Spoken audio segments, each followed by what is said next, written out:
Welcome to He's a Giant, a pod about all things Giants football and all things college football. I'm Sal here with my host Monty. What is going on, man? What's going on, Sal? We're back. The hopes for the top 2 pick are kind of over, but we're here now to give you all the other scenarios for the rest of this draft season. The fun stuff. Before we get started, I want to thank you guys for all your support as always. Thanks for all the support we've been getting the last few episodes. We cannot imagine how far this thing has gone in terms of views, so we really appreciate all of you guys. And for those who are new, please follow us. I'm Sal at Queens_guy on Twitter. Monty is at Montecristo at MONTECRI5TO. Or you can follow us at He's a Giant Pod. And we're on all the major platforms: YouTube, Spotify, Apple. So you guys know what to do. If you like the show, like us, subscribe to us, the whole bit. All that stuff aside, let's get into things. So we're at the bye week. The Giants are 4-8. Better than where we were 2 weeks ago at 2-8 as a record. Better, I guess. Arguably.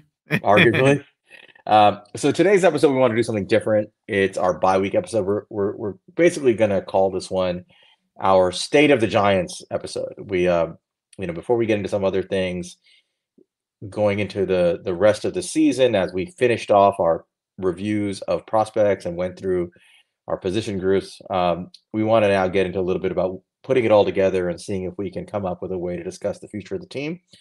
And that starts with assessing where we are. So we're going to go over some stuff today, including some recent news, and then we're going to get into a breakdown of what we think the state of the Giants is, kind of in a detailed way, position by position, coach by coach, and hopefully it will illuminate certain issues that we think are important to the Giants going forward. So why don't we get right into it, man? This week, so the Giants win on Sunday against the Patriots. That's all your fault because you went to the game.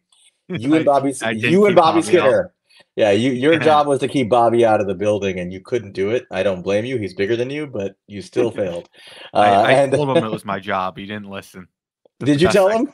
I told him Sal. Sal told me to keep you out. Did he even respond to you? Yeah, he just laughed. He laughed. walked right in. Yeah, walked in. All right, bye, Bobby. You should have blocked him.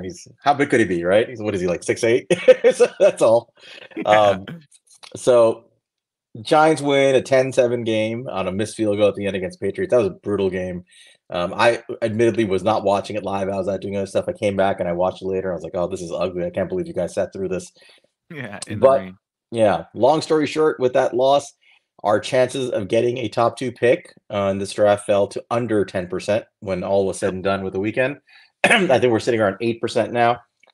So it's highly improbable for the Giants to land a top 2 pick and have a guaranteed access point to one of the top 2 quarterbacks. So we're going to have to shift in how we view the offseason a little bit. There's still a lot of games to be played, but that's probably unlikely.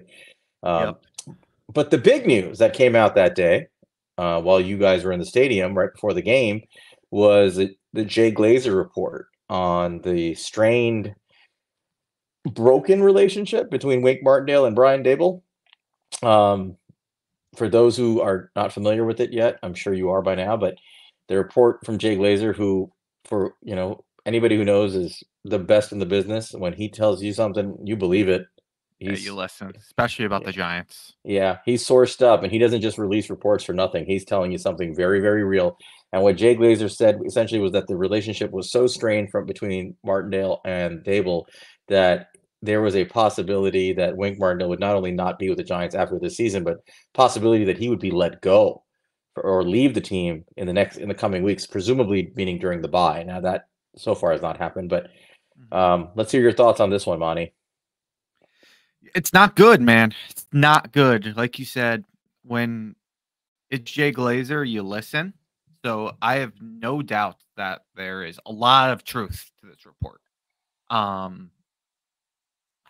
mendable that relationship is, I guess, is still the question. I mean, it sounds pretty bad based off of what Jay Glazer is reporting.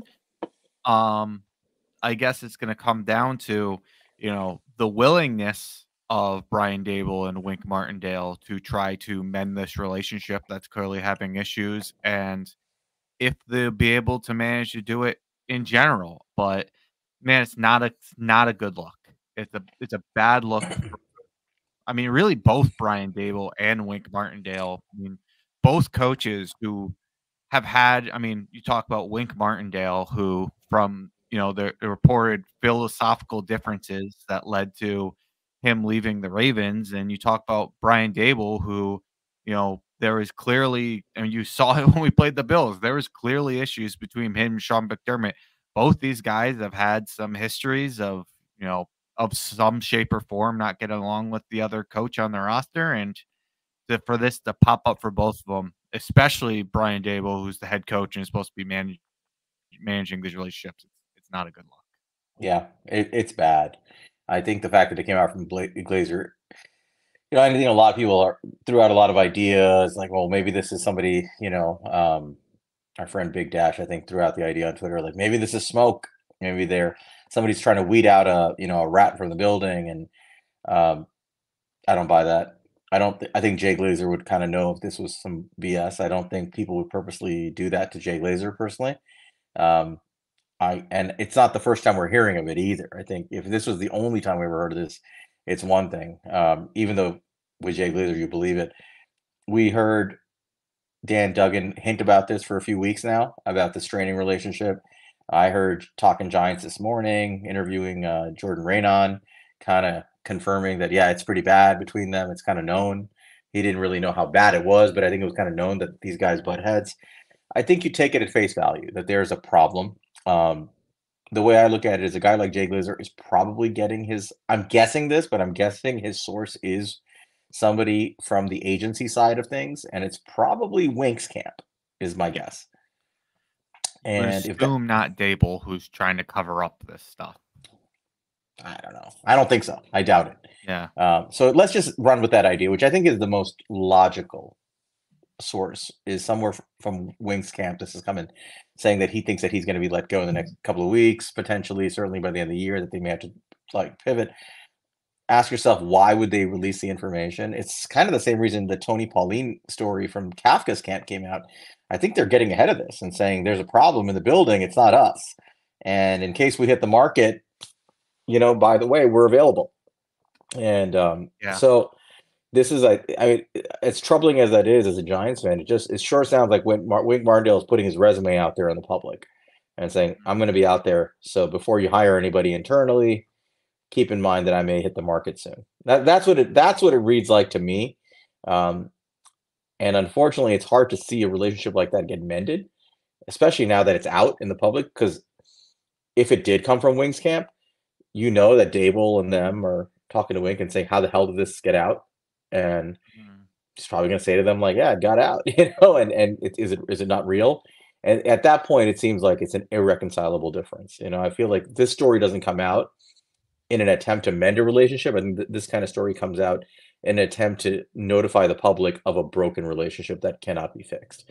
That's my take on it. So, yeah, man, it sucks. It really does suck from so many levels. I mean, from kind of the main level I was talking to the first place, just like it's not a good look for Brian Daboll in the sense of, especially, you've seen this with like New England Patriot tree coaches before and them struggling to work with other coaches. Brian Daboll did something different to a lot of those New England coaches and brought in a bunch.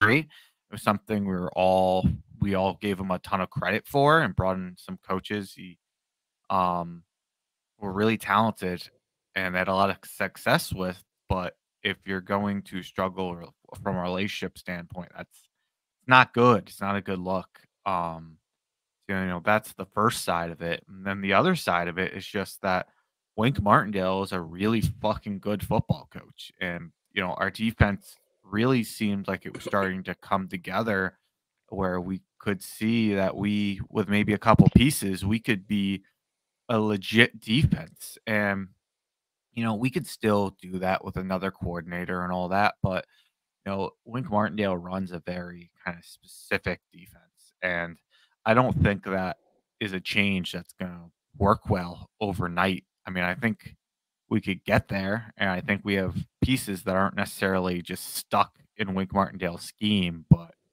I think that's a big switch. Whatever we're going to do, more than likely.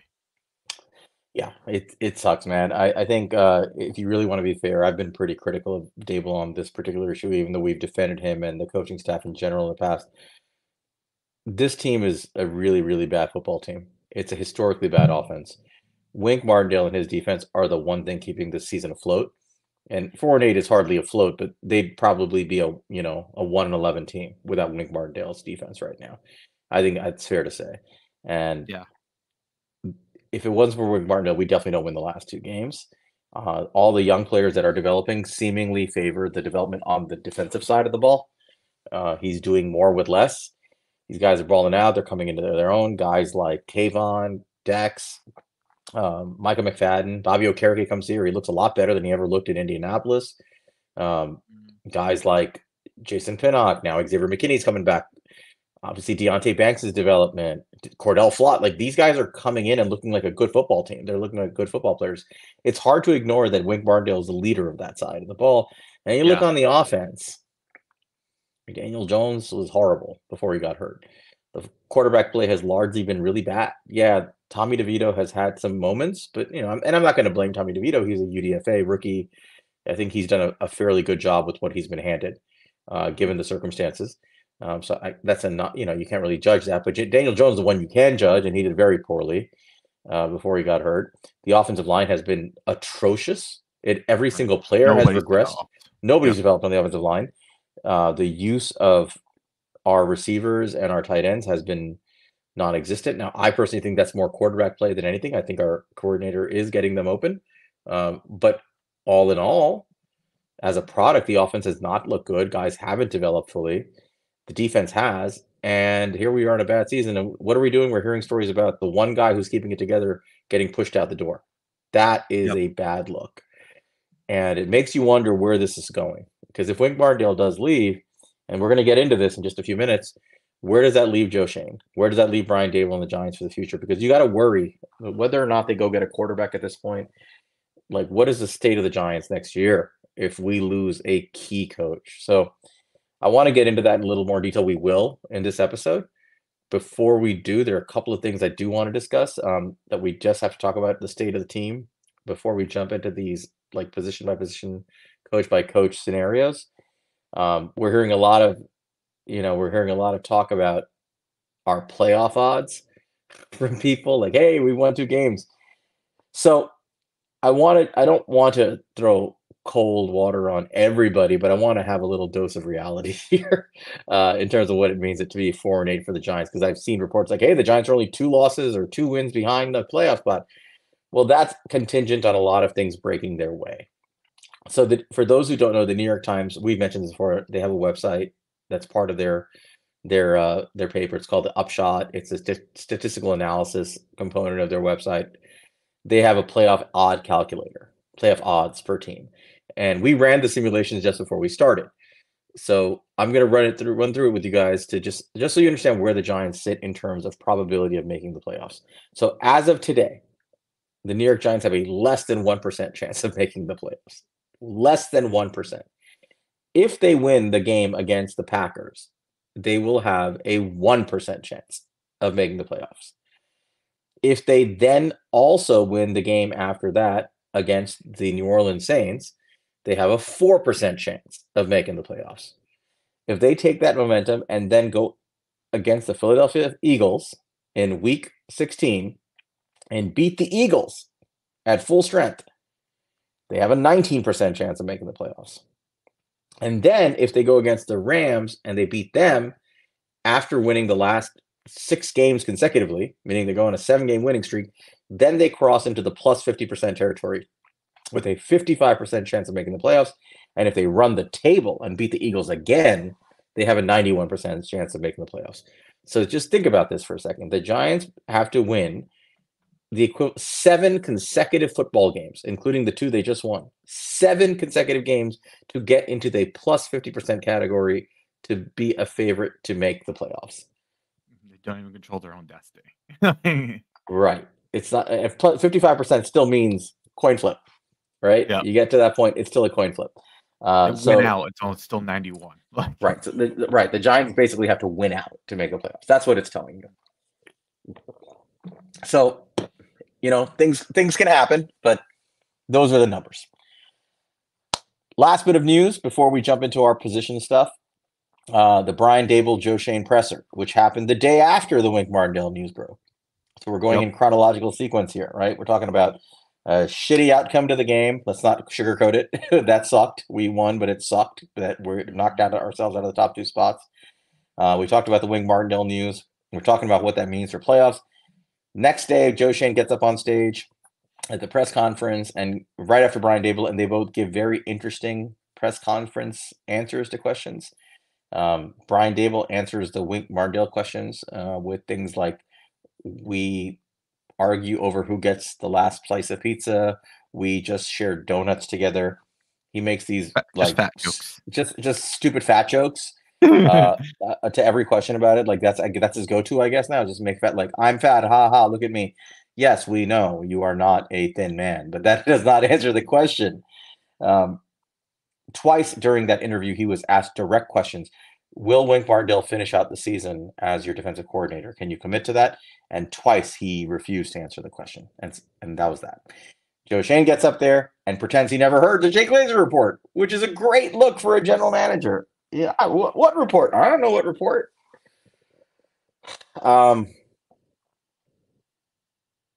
Let's touch on that first and then get into the Daniel Jones stuff after that. So Yeah. just give me your 2 cents on those guys and their responses. Sure. So, I mean, they obviously were doing their best to try to just avoid answering at any cost. I thought the one line that I thought was really interesting to me was from Joe Schoen. And basically, when they asked about if Brian Daboll and Wink Martindale's relationship has changed at any sense, he basically says it's been the same relationship it's been for the last 22 months.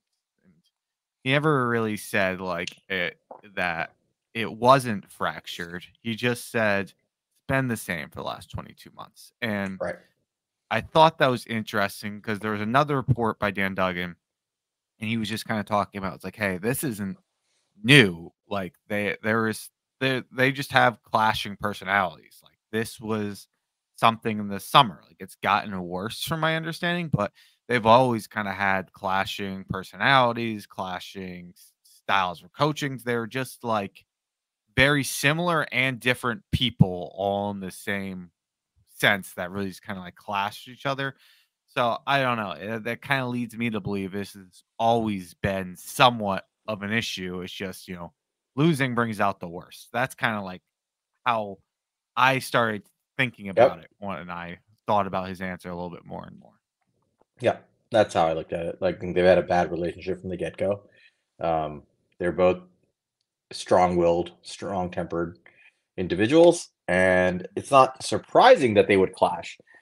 I think what's surprising is that it would lead to a point where Brian Daboll is basically sending out the signal that I don't really want this guy back, and I may want him gone sooner than later, and that Wink Martindale feels, if we think that's what happened, he thinks that it's important through his camp to leak that news out and get it to Jay Glazer. Those are warning signs of a really dysfunctional relationship. After the Giants win, after the report's out, Brian Daboll hands the game ball to Wink Martindale. I swear to God, I was watching Wink and he was laughing, but you could almost tell in his face he just wanted to just walk out, maybe punch Daboll in the face. It looked so uncomfortable. And so I think, unfortunately, this to me looks, just everything is reading like a frayed relationship.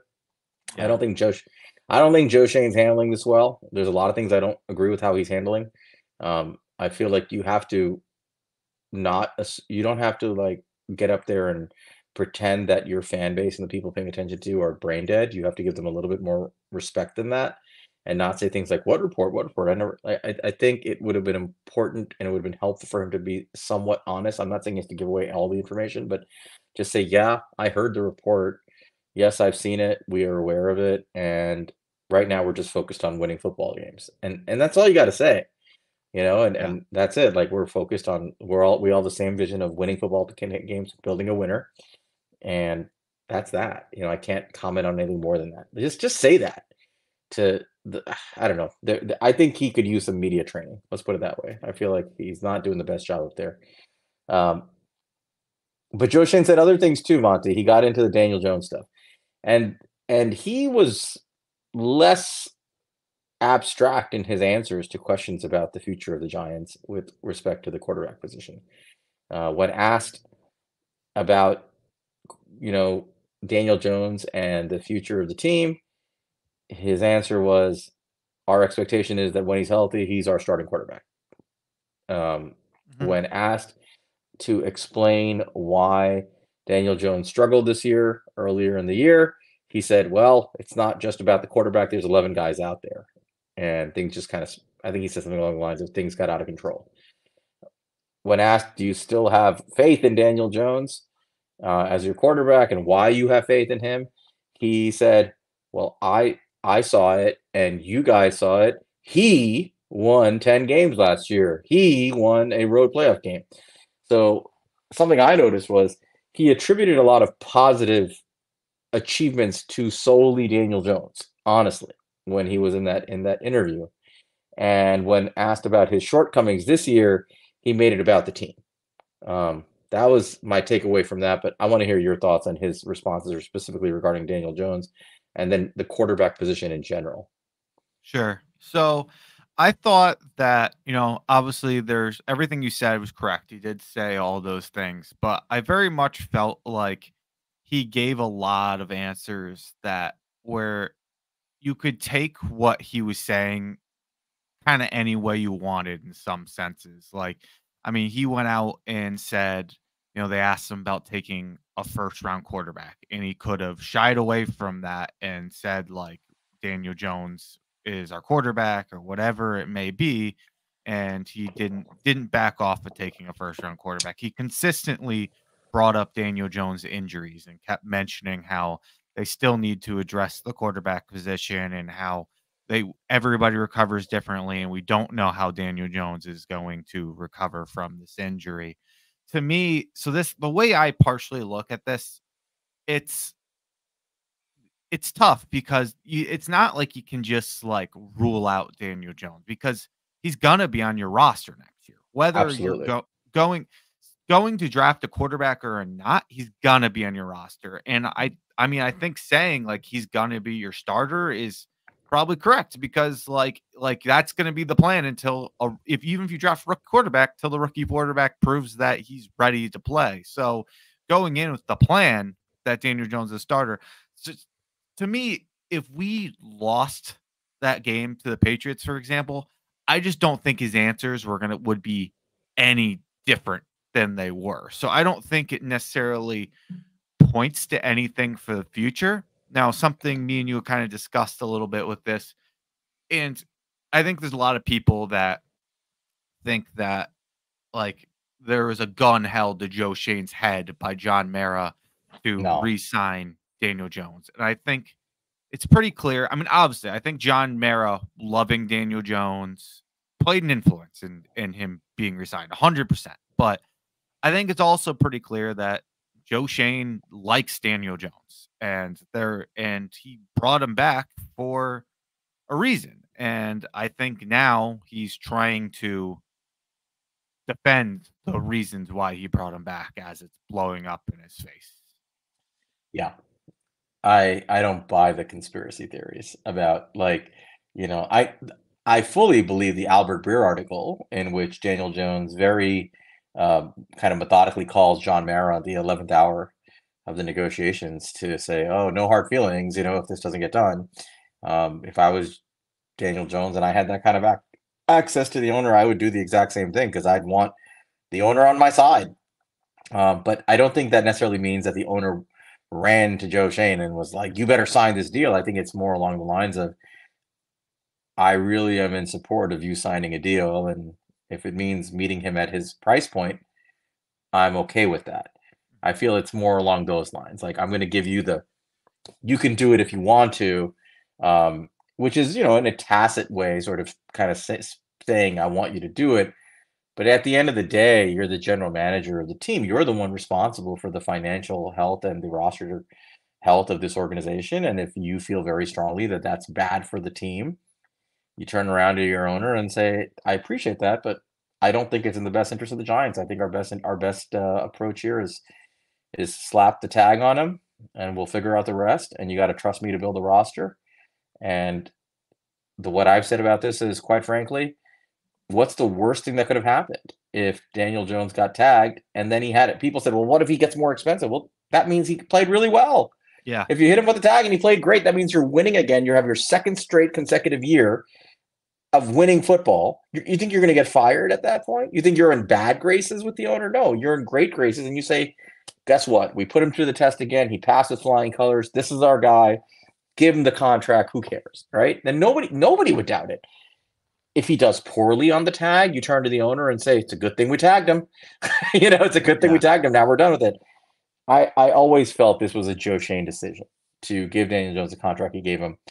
And circling back to our discussion about what he's saying in the commentary at the press conference, I think Joe Schoen is fully aware that he screwed up, that he made a bad decision with Daniel Jones in paying him the deal he did. And I think that you can interpret that one of two ways.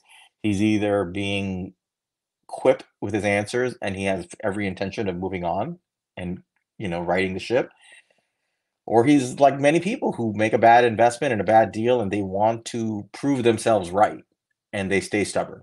And I don't think we have an answer to that yet. I don't think it's clear where he stands. I will say this, though. In the past, Joe Schoen has said several things at press conferences that people say, oh, I'm going to interpret it this way or that way.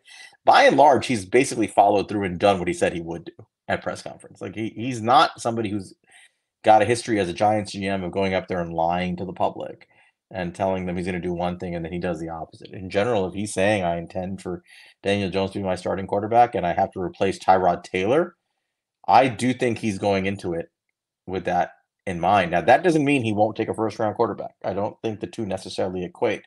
But I think it gives you a little I do think it gives you some insight into how they're thinking. I don't think they've given up on Daniel Jones at all. And I think that they may take a developmental quarterback, but I'm not so sure they've given up on Jones as their starter.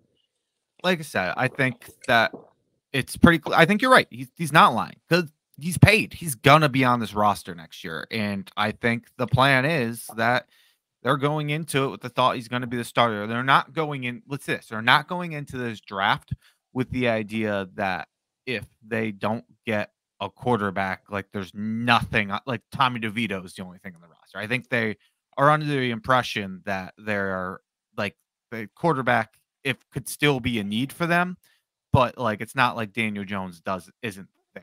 I don't know.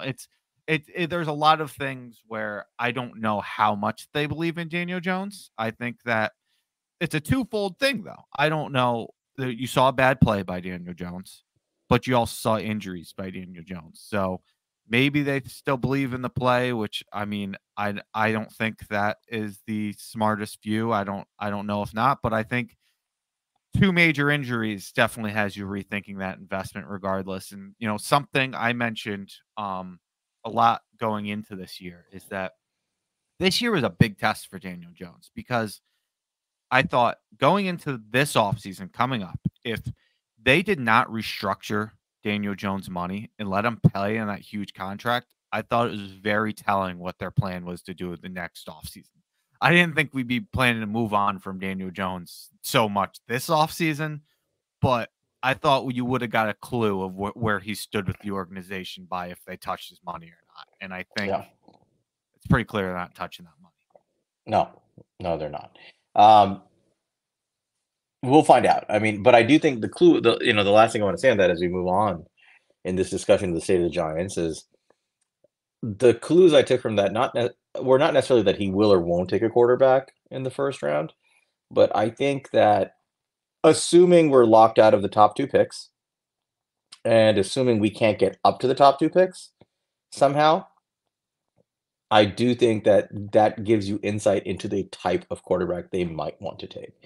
Because if they're, in my mind, if they're saying that he's still our quarterback, at least for next year, they may be thinking, well, if we draft a younger quarterback or a guy with more upside and park him behind Jones, we can have a very clear path to say we're developing a young quarterback while we let Jones play out. And that's our plan. It's a dangerous plan, in my opinion, but it may give you insight into how they're going to approach things. It's not necessarily the wrong plan, but it may be Yeah. dangerous for their job security, for at least for Daboll's. Um, Yeah. It but depends I, on what yeah, level of developmental quarterback they get. If they go right. get like, going back to our quarterback episodes, I mean, I think he's gonna stay in school, but you go out and get Cam Ward, that guy's not gonna be ready by any means this year. But if you go But if out you, and get a JJ McCarthy, very different, very yeah, different, right? And it also tells me that I think that are you really drafting Jaden Daniels over JJ McCarthy? Maybe if you like him, but there is a difference. I mean, there's about a 3 year difference in age. One guy looks like he is hitting his college peak, so to speak, in terms of development and production. The other guy is ascending and is not close to that yet, or at least I don't think he's close to it. Um, Same thing with Shador Sanders. If he declares, is young, he's ascending. But Michael Penix Jr., Bo Nix, these are complete products. Are they really going to bring in a guy who's a complete product right away just to sit a year behind Jones? I still I'm not so sure they're going to do that. I think if they're going to go get I think obviously if they have access to the top two guys, that's different. That's a different tier. That's a no brainer. But if you don't have access to the top two, I do think that there is reason to believe that they would aim more for the younger guy, the developmental guy who's high upside, and try to make the case to ownership that look, we're Daniels Jones is still here. He's going to get another crack at it to see if he can hold on to his job and see if he can build up some value for himself one way or another. In the meantime, we're developing this kid behind him.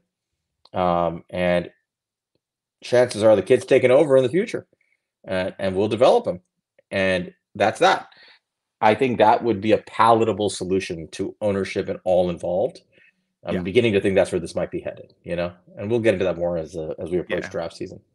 and yeah, when we get to the quarterback part of our state of the Giants as well, I, you know, anything else kind of interest you from that? Though there was one thing that interested me is they asked Joe Schoen about Evan Neal and about Oh yeah. how he felt about him, and that was interesting to me where it wasn't like a strong commitment, but he was very much kind of like, hey, do you see this guy moving to guard? And he was just like, I don't think so. I went back and I looked at him at like our I looked at the Alabama tape again. I looked at what we saw. I looked at what we've seen so far, and I think he knows he needs to get better. We know he needs to get better, but we think he's a tackle. Part of me What? thinks that he knows that the coaching hasn't been Yeah. good enough for him. Yeah, I agree. I think that that was basically a bad signal. Like we didn't develop this guy properly, and we couldn't Yeah, keep him at tackle. He's a tackle, and I think and also he's the one who made the pick, right? He's not going to come here a year and a half after the pick and say, "Oh, I fucked up. He's a guard." yeah, I took a guard at the seventh overall pick. He's going to say he's going to say, "No, I picked a tackle. That guy's a damn good tackle. I picked him. He's got to play better." So he's basically putting it on the coaches, and he's putting it on Evan Neal. Like you're not developing, and you guys are not developing him. I think he's like actually criticizing both the coaching and the player. Um, I don't know how much he attributes to the player versus the coaching, but I think he's basically saying you should be an NFL tackle, and you guys both have to figure this out. Now, what that means, we'll get to again, but I think it has implications on the coaching staff. it's funny because I felt like so many of his answers were very just lawyer type responses, but there was a couple times that was one of them where it just felt genuine. He was like, kind of like, yeah, we thought about it, but we did our work, and no, I don't think it. To be honest with you guys, I don't think it. So the other time I felt we got a genuine response from just while kind of that topic was he didn't take a lot of responsibility for a lot of things. He kind of just said everything kind of went to shit and we Yep. got behind the gun and whatever, but it's a small thing, but I did like seeing him kind of take responsibility for how bad the punt return position was and kind of, the hand up like I fucked that one up. Like I thought that Eric Gray could do it. We let a punt returner we had on the roster go for an extra wide receiver, couldn't return. He's like, that's on me. I wanted to draft one, I couldn't get it, and then I held out with a guy that I thought could do it, and he couldn't. I think in summation, um, I want to believe in Joe Schoen as a GM. I really do. Mhm. I am beginning to really question his process. I really am. And his thought process. And I'm beginning to get the feeling, and I mentioned this to you, that there are people in this world who are reactive and people who are proactive. I'm really beginning to get the sense that Joe Schoen is a reactive general manager as opposed to a proactive general manager. And that does concern me. You want your GM to be ahead of the game, to be proactive. And right now, I'm not seeing a lot of evidence that this is a proactive man. I'm seeing a man who, when given obvious choices, makes reasonably good ones, but when given hard choices, often chooses the easiest path because he's reacting to some stimulus. Case in point was a Daniel Jones contract, the way he handled the Saquon Barkley issue. Although we gave him credit for holding his holding to his guns there, but coupling the Saquon Barkley decision to the Daniel Jones decision was always flawed Yeah, process, in my I was opinion. I was gonna say that with because I've heard mentioned a few times with the Saquon Barkley being a knock, and I get with like the fact that they resigned him instead of or they tagged him instead of Daniel Jones. I get that part of it, but outside of that, I do think he handled Saquon Barkley relatively well, and I mean he's Once they got to the point of the tag, he did fine, but yeah I think it was the whole way they went about getting there that really was troublesome because it absolutely impacted a much larger decision at quarterback. No doubt about it, it affected agreed. that. I would strongly criticize his approach to the trade deadline. Um, I think Leonard Williams is a good trade. It was pretty clear people wanted Saquon Barkley, and it sounds like the reason they didn't want to trade Saquon Barkley is because they're afraid of the product they were putting on the field. Yep. But, like if you're talking about you're in a situation where you're not going to make the playoffs, you're at the time, what were they, 2-6 at the trade deadline, something like that, right? And you're in trouble as a team. You need draft assets. You're not, you really need to get yourself ready for the next draft and for potentially a quarterback push, or at very minimum rebuilding the roster. The fact that they chose a short term, let's keep this guy on the field so we can just entertain our fans kind of approach to this was, I thought, very short sighted. I thought the way he handled the Leonard Williams trade in particular, kind of giving him veto authority, which is what it sounds like he did, was not the wisest thing in the world. I'm not sure how he would have handled it if Leonard Williams said, I veto the trade. But there are things I'm seeing, right? I'm not saying there's this comprehensive, huge body of work that says you should be very, very worried about Joe Schoen, but there's definitely some concerning signals I'm getting now, and I'm not so sure he's the person that we thought he was. All that said, if he gets quarterback right in April, I think a lot of stuff gets forgiven because, what to his credit, he has had two pretty decent draft classes. Not great, but good. I think it's fair to say it's been good. Kayvon's a good player. Evan Neal hopefully should be a good player. I don't know what's going to happen to him. Wandale wasn't a great pick, but he looks like he could at least be a good player. Um, Josh Azudu was a bad pick. Cordell Flott was a bad pick, but he might become a good player. Yeah, We're seeing some signs of he it. was a developmental guy, and they actually have a coach who can develop someone Right. like. It's just the question of the pick is where they took him. The value they used on a guy. Marcus McKeithen is gone, but Michael McFadden looks like a good player, so that's a good pick. In the fifth round, you're getting a starting linebacker. That's solid, and obviously Daniel Bellinger is a good pick. Isn't it And in this funny draft, that all the bad picks are the ones who have to get coached by Bobby Johnson? I mean, it's starting to look like that. Deontay Banks is a great pick, no doubt about it. Did I like the trade up to go one place? Not really, but whatever. You got a good player. At the end of the day, you got a good player. JMS is a good player. You know how I feel. I'm not big on centers in the second round, but at the end of the day, he's a very good player. Um, that's really good value. Did I love trading a fourth round pick to move up to get him? Not particularly, but at the same time, if he turns into the player we think he could be, you don't care about that fourth round pick. And then we'll see with the rest of the guys. So again, not a great two drafts, but good. I think it's fair to say it's probably going to end up two good drafts. Yeah, I mean, So didn't get like a sleeper all pro or anything like that, but like I mean, Kayvon looked like he's trending that way, but I mean, it's a fifth pick, so. you're right.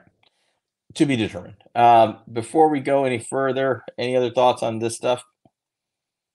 The one thing I just want to mention, I agree with everything said. The one thing I'll say with the Leonard Williams things, and we'll never know what would have happened if Leonard Williams did veto it, but I do think that you look like in comparison to a guy like Dave Gettleman, who just built a terrible culture where all the former players hated him, and there's words across the league that don't go like to Dave Gettleman. He's not going to treat you right.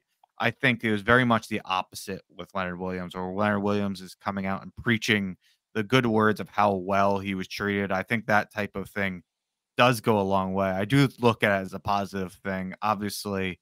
And I mean, granted, he's like Shane said it himself that this is not like an every player type thing. And I don't know what he would have done if he didn't want to do it. But at the end of the day, it did get done, and it did end up being a very positive thing for us. So I will say that. Trade is a trade. We'll take the Yep. picks. All right, man, let's get into this. So we're going to go into our State of the Giants discussion. And the way we're going to break this down is we're going to talk initially about our coaching staff going now and going into the future. And then we're going to go into the players by position group, kind of like how we did our prospect review. So let's get into the coaches, starting with head coach Brian Daboll. What is the state of Brian Daboll as head coach? Is he our head coach next year? Yes, he will be our head coach next year. There's not a single doubt in my mind. Where I'm concerned about Brian Daboll is really only on two things, and there's a lot being brought up and criticized for Brian Daboll, and me and you have pushed against it. But the two things is one we mentioned with the ability to hold the staff. There's a chance that, and we'll get into it, that we could have 3 new coordinators next year, and that's not a good look for Brian Daboll at all. Very bad. Very bad. And especially given the tree he came from, and other guys from the New England tree who've had similar issues. And then the other one is how the Giants have handled injuries as him as head coach. I don't know how much that falls on Brian Daboll, but it's got to be partly on Daboll, and we've seen it over and over between Andrew Thomas playing a full game with a hamstring kept him out for 7 weeks. Between he's still playing with a strained MCL and limping around the damn field. He's playing with a sprained MCL. We had a kicker who got surgery after playing two weeks with a knee that needed surgery. We have Daniel Jones, who went back into a game on a torn ACL, and then the whole neck thing, and if we felt he could get longer, and there's lots of things, lots of key players. So between the injuries and the coach, I think the coach management, those are the two things that generally concern me about Brian Daboll, and concern that he could cost himself a job that way, but it won't be this year. That's how I look at it. No, I think he would really have to more than Joe Judge this to lose his job. Now, I think the injuries issue is bad. Part of that is learning on the job, I think, and learning how to better manage a roster. The coaching thing is a big deal, man. Let's start with the offensive side of things. 2 weeks ago, I think it was about 2 weeks ago, that Tony Pauline, who has connections to the Giants, reported that he heard from, and he cited people close to Mike Kafka, so the Kafka camp, saying that they believe that Mike Kafka would be on the outside looking in by the end of the season and looking for a job. So it sounds like Mike Kafka, if you believe that report, and his people are sending out the signal like, I might get fired. What do we do there? I mean, Mike Kafka, I know he gets killed by Giants fans, and I realize that with our offensive output this year, it's hard to sit there and defend an offensive coordinator. I totally understand that sentiment. I will say that his job is play design and scheming guys open in the passing game, which if you watch the game film, he's doing on a consistent basis. He cannot get on the field and show the quarterback how to throw the ball. At the end of the day, a lot of the failures on offense are just bad quarterback play. The worst of which was clearly Daniel Jones, but it's not like we got outstanding play out of Tyrod Taylor and Tommy DeVito. I mean, Tommy DeVito's UDFA doing okay, but he's missing a lot of guys left and right. He's holding on to the ball too long. He's still learning the speed of the game. And Tyrod Taylor is Tyrod Taylor. He's a decent player. There's nothing special there.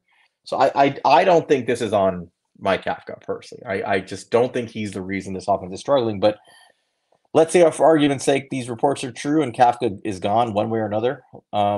Number one, do you think he's going to be our OC next year? If I had to ask you to bet right now, and if not, who are your choices to replace him? So if you asked me a week ago, my bet would have been that he won't be the coordinator next year. But I really think that with this Wink Martindale stuff going on, you almost have to keep him out of optics at this point. Because if you can't just fire all, I think it's be a really bad look if he fires all his coordinators. And I think Kafka is deserving of the job. I think he would have been more of a scapegoat at that point. I don't think you need any more scapegoats with what might be going down this offseason. So I don't think it's a high chance, but I would say about 60-40. I think we keep Kafka. What Okay. about you? I think he's going to clean house of his coordinators. I really Bad do. luck, man. I don't think he's worried about optics at this point. I think he is who he is. We'll see, but I'm going to go with the 40 that he's actually going to be gone at the end of the year, one way or another, or he'll just leave. So one way or another, there's at least a high enough possibility that we're looking at new coordinators. Let's look at some of the candidates we would turn to if Mike Kafka left. So you compiled a list here. I agree with this list. It's a good list. Not necessarily the guys we would choose, but I think the guys who would be looked at for the job. Yep. The top of that list would be Ken Dorsey, the recently fired offensive coordinator from Buffalo, who was quarterbacks coach under Brian Daboll in Buffalo. What do you think about Ken Dorsey? We know he was Brian Daboll's first choice to be OC when he took the job as head coach here. Didn't work out with him and McDermott. But what do you think about Dorsey? How do you feel if he's our OC next year? Look, I don't think anybody that we're going to name here, for the most part, maybe with the exception of one guy that we're going to talk about, you could really see as an upgrade from Mike Kafka. I think all of them, for the most part, can be downgrade. I think Ken Dorsey, for the most part, is the smallest downgrade. I think he's a solid offensive coordinator. There's not a lot of good offensive minds or just not head coaches in this league just hanging around. I think Ken Dorsey's a good quarterback developer. I think he's proven that on multiple occasions between Cam Newton and Josh Allen. I think he does a good job developing quarterbacks. If he's going to fire Mike Kafka, I hope Brian Daboll takes over play calling. That's really what I want to see if he's going to let Mike Kafka go. You got to take it and put it in your own hands at that point. If he does that and hires Ken Dorsey, I think it's a good hire, but also at the same time, one of the things I loved about Brian Daboll was him going out of the people that he knows and just getting the best coach. And I think you can make an argument Ken Dorsey is the best coach that potentially be available over there. So I don't think it's a bad thing, but at the same time, it feels like a little bit of a cop out, but I don't have an issue with it overall. What about you? I think he's the likely candidate if Kafka leaves. I think he's top of the list of interviews. It's obviously somebody he wanted to hire 2 years ago because I think they're obviously going to be aligned philosophically. So I think he's basically I think it's his job to lose. If Mike Kafka's not here, I think this is Ken Dorsey's job to lose essentially, because I think if you're in a situation where Brian Daboll's got his back against the wall and now he's got to start producing something, I don't know if he necessarily wants to go and find somebody from outside that he's not familiar with to do this with. I think he's going to want somebody who understands him and understands this offense. He won't have to have much of a learning curve. So I think this is Dorsey's job to lose personally. Am I thrilled about it? Not really. But I understand it. I would understand if that's where he went. So I would prefer Mike Kafka stay over all these guys, except for maybe one guy. But I think Dorsey would be the most logical candidate. I agree. So just stylistically, it's worth mentioning that Dorsey is a guy who did help in the development of Josh Allen. He's a former quarterback. He played at the University of Miami. I do think that there's some value there. He's a good quarterback coach. He's a good quarterback coach, absolutely. Which takes us to our second candidate, who's the Giants' current quarterback coach, Shea Tierney, who's been with Brian Daboll since the beginning. He was assistant quarterbacks coach in Buffalo behind Ken Dorsey and took the job as quarterback coach here when he got to the Giants. Josh Allen actually does attribute Shea Tierney with a lot of his development as a young player. I think he speaks volumes about him, and I think Shea Tierney had something to do with Daniel Jones's game improving, as the next guy did on our list. But what's your thoughts about Tierney? I mean, he's a young guy, but what if I'm assuming he would get a shot at this. What do you think about Shea Tierney as a possible candidate? I don't love it But I can't necessarily call it a bad move. I just feel like it's relatively an unknown. Just he's really never been in a position like this. He's Daboll's guy. He was with Daboll at Alabama. He came with Daboll To the to Bills. Buffalo, and now he came with Daboll to New York. He got an interview for the Buccaneers offensive coordinator job, I believe, last offseason. So, he has, brought in some interest as a coordinator. If he really likes Jay Tierney, it might be something to keep him around because, that's his guy. It's important. I don't know, man. I wouldn't be thrilled about the hire, but I'm not gonna shit on it either. He's not like a proven fuck up. He's just not a proven commodity either. Where are you on that? I would not like this hire. Mhm. I think you're talking about now training another guy with the mold of Mike Kafka, potentially with less experience than Mike Kafka, less credentials than Mike Kafka. And the only Yeah. thing he's got going for him is that he's familiar with the organization and the player and some of the players. He'd have no link to the new quarterback, assuming we got one. Um, I think it's a risky hire, personally. It's But definitely a risk. I'll say the one bright side to it, if you're a fan of Mike Kafka and what he's done, you know, he he's learned from Mike Kafka, he's learned from Brian Dable. Both right, those guys, he's now in their he tree. he does have system familiarity, which I think is his biggest calling card. And Um, yeah, you won't lose everything you got from Mike Kafka type of thing. And there's something to be said about the value of hiring from within. I think that's Mm, usually a sign of a healthy organization that you're able to promote from within. But we're not talking about a healthy situation here where you're talking about your offensive coordinator potentially leaving because he got a head coaching job. You're talking yeah. about a really unhealthy situation where you're reaching now to try to replace somebody you got rid of. So I don't know if Yep. Shea Tierney has the gravitas for that kind of replacement level part. I agree. Um, the next on the list is sort of in the same bucket. Davis Webb, the current quarterbacks coach for the Denver Broncos, former quarterback of the Giants last year, and our former third round pick, or was he? He was a third round pick, right? Back in the Yep. 2017 draft. Um, Mhm. I think Chris Mara famously said, "We got the best quarterback in this class, better than Patrick Mahomes." Yeah. Anyway, so Davis Webb, it's worth mentioning. Daniel Jones had his best year under Davis Webb. Davis Webb was part of that team that where Josh Allen was in Buffalo. And Davis Webb goes to Denver, and Russell Wilson looks like an NFL quarterback again. Is that Davis Webb or that luck? I don't know. But he's a guy who's been learning how to be a coach. He's in the middle of his first year coaching as a quarterbacks coach. What do you think about Davis Webb getting the leap from quarterbacks coach in his first year to an offensive coordinator job? Feels premature, but it would excite me more in the Shea Tierney hire. I mean, like, though from all accounts, he went into that Denver job in, from a player to a QB coach and absolutely blew them away. From a player, the Buffalo Bills wanted to bring him to quarterback. Quarterback coach is a big jump. That is a really good hire, and there's two teams who wanted/did hire him as a quarterback coach straight from a player. He has familiarity with Dable. He's learned with Kafka, and now he's with why am I blanking? Sean Payton. Sean Payton.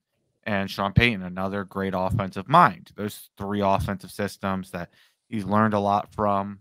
Uh, you know, it interests me. I don't love the idea, but I think it's a high upside higher. I just think it's a little bit premature. What about you? Yeah, I don't like it. I think it's just not the right time. Not the right time. I'd rather bring him into the Giants as some sort of assistant coach if he wants to I mean, at this point, I don't know what that level that would be, like an assistant offensive line coach. I mean, assistant offensive coordinator, something like that, Like to a learn on passing the game job. coordinator or something? Something like, yeah, if he wanted to work his way up to be an OC somewhere, but I don't think 1 year of being a quarterbacks coach after literally just completing your NFL career should get you a fast track job to offensive coordinator. There's a lot more to it than that.